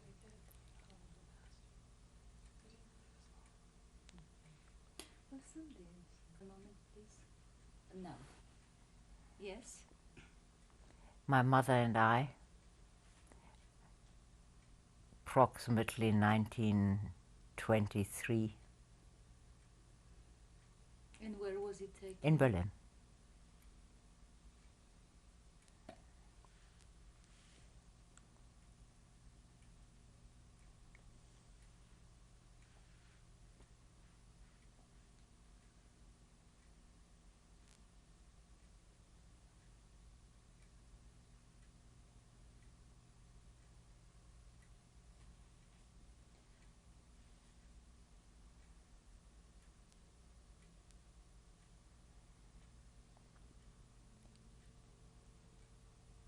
My mother in the center, Yeah, and then go clockwise. my youngest Okay. half-sister Lotte, behind her the oldest Käthe, beside her my half-brother Gerhard,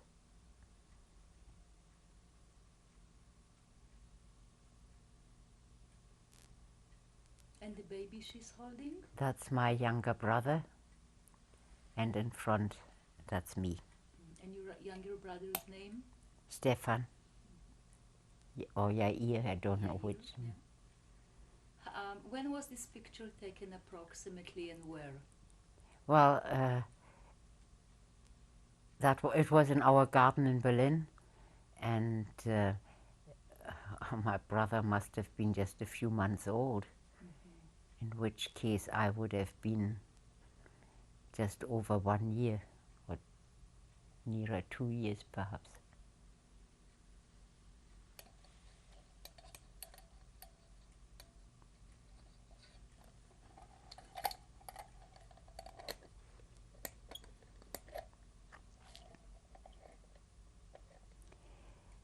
If you have a lot more, I'll have to have something to eat. My normal supper course. time is 6 o'clock.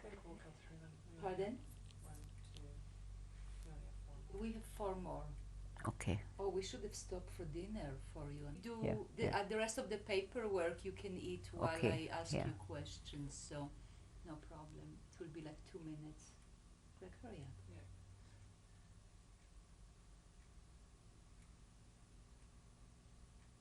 Telling you to be such a perfectionist.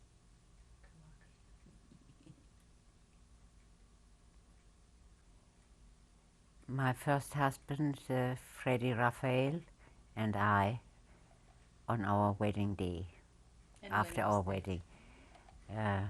9th February, was it? Yeah, 9th February 1939.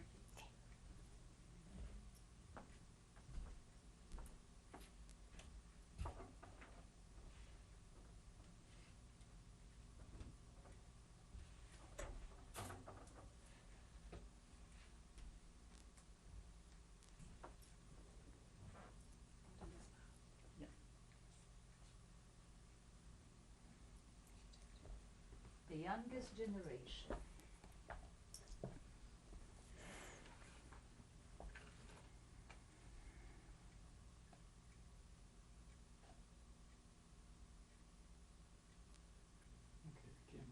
Okay, who's in the picture? My mother on the left, Rhea, my daughter, and myself. 1941, in front of the Jewish hospital in Berlin.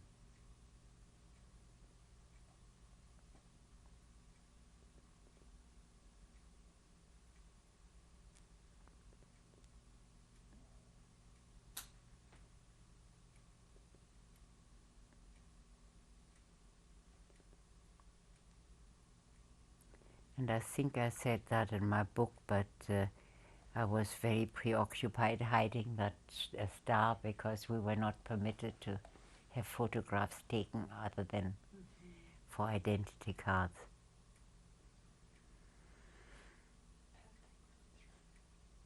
What's that? Okay, who's in the picture? On the left, my husband was Joyce, Ross Brewster and Joyce. And on the right, myself was Jimmy.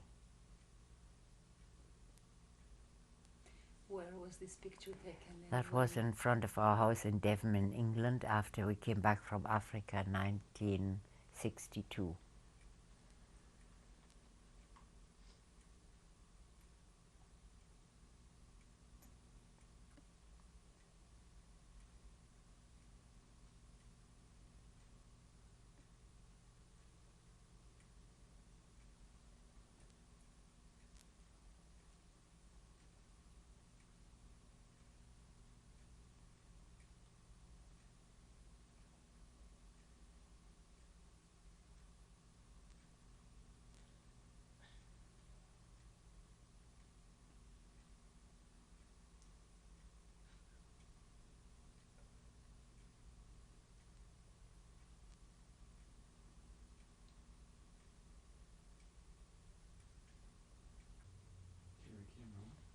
Okay. Eva, who is in the picture? That was Jimmy, my son, that was taken here. Actually, it was the same sofa that has been recovered since then, 1979.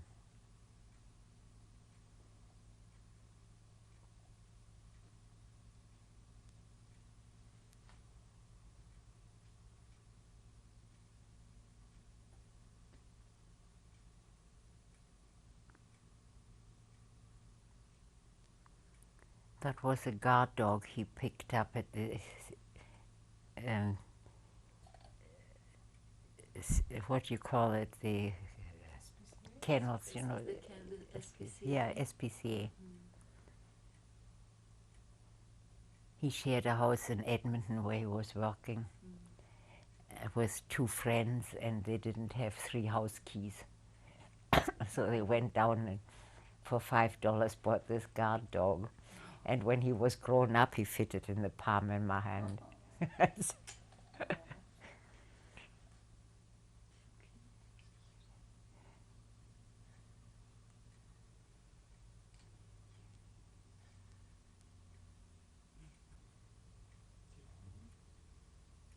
Okay, who is in the picture?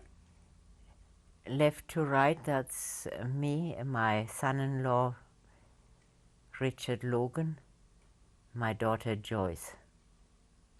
And when was it taken? That would be about 87. And where? Here. Yeah. At your house in Coutts? In my house in Coutts, yeah.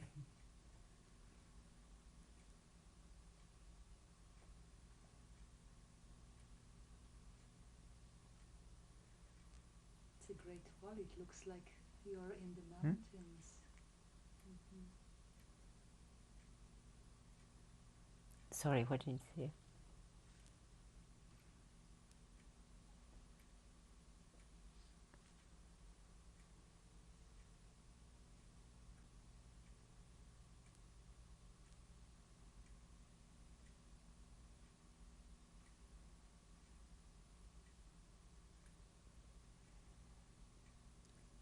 George still looks exactly like that. My son-in-law has gone very grey since then.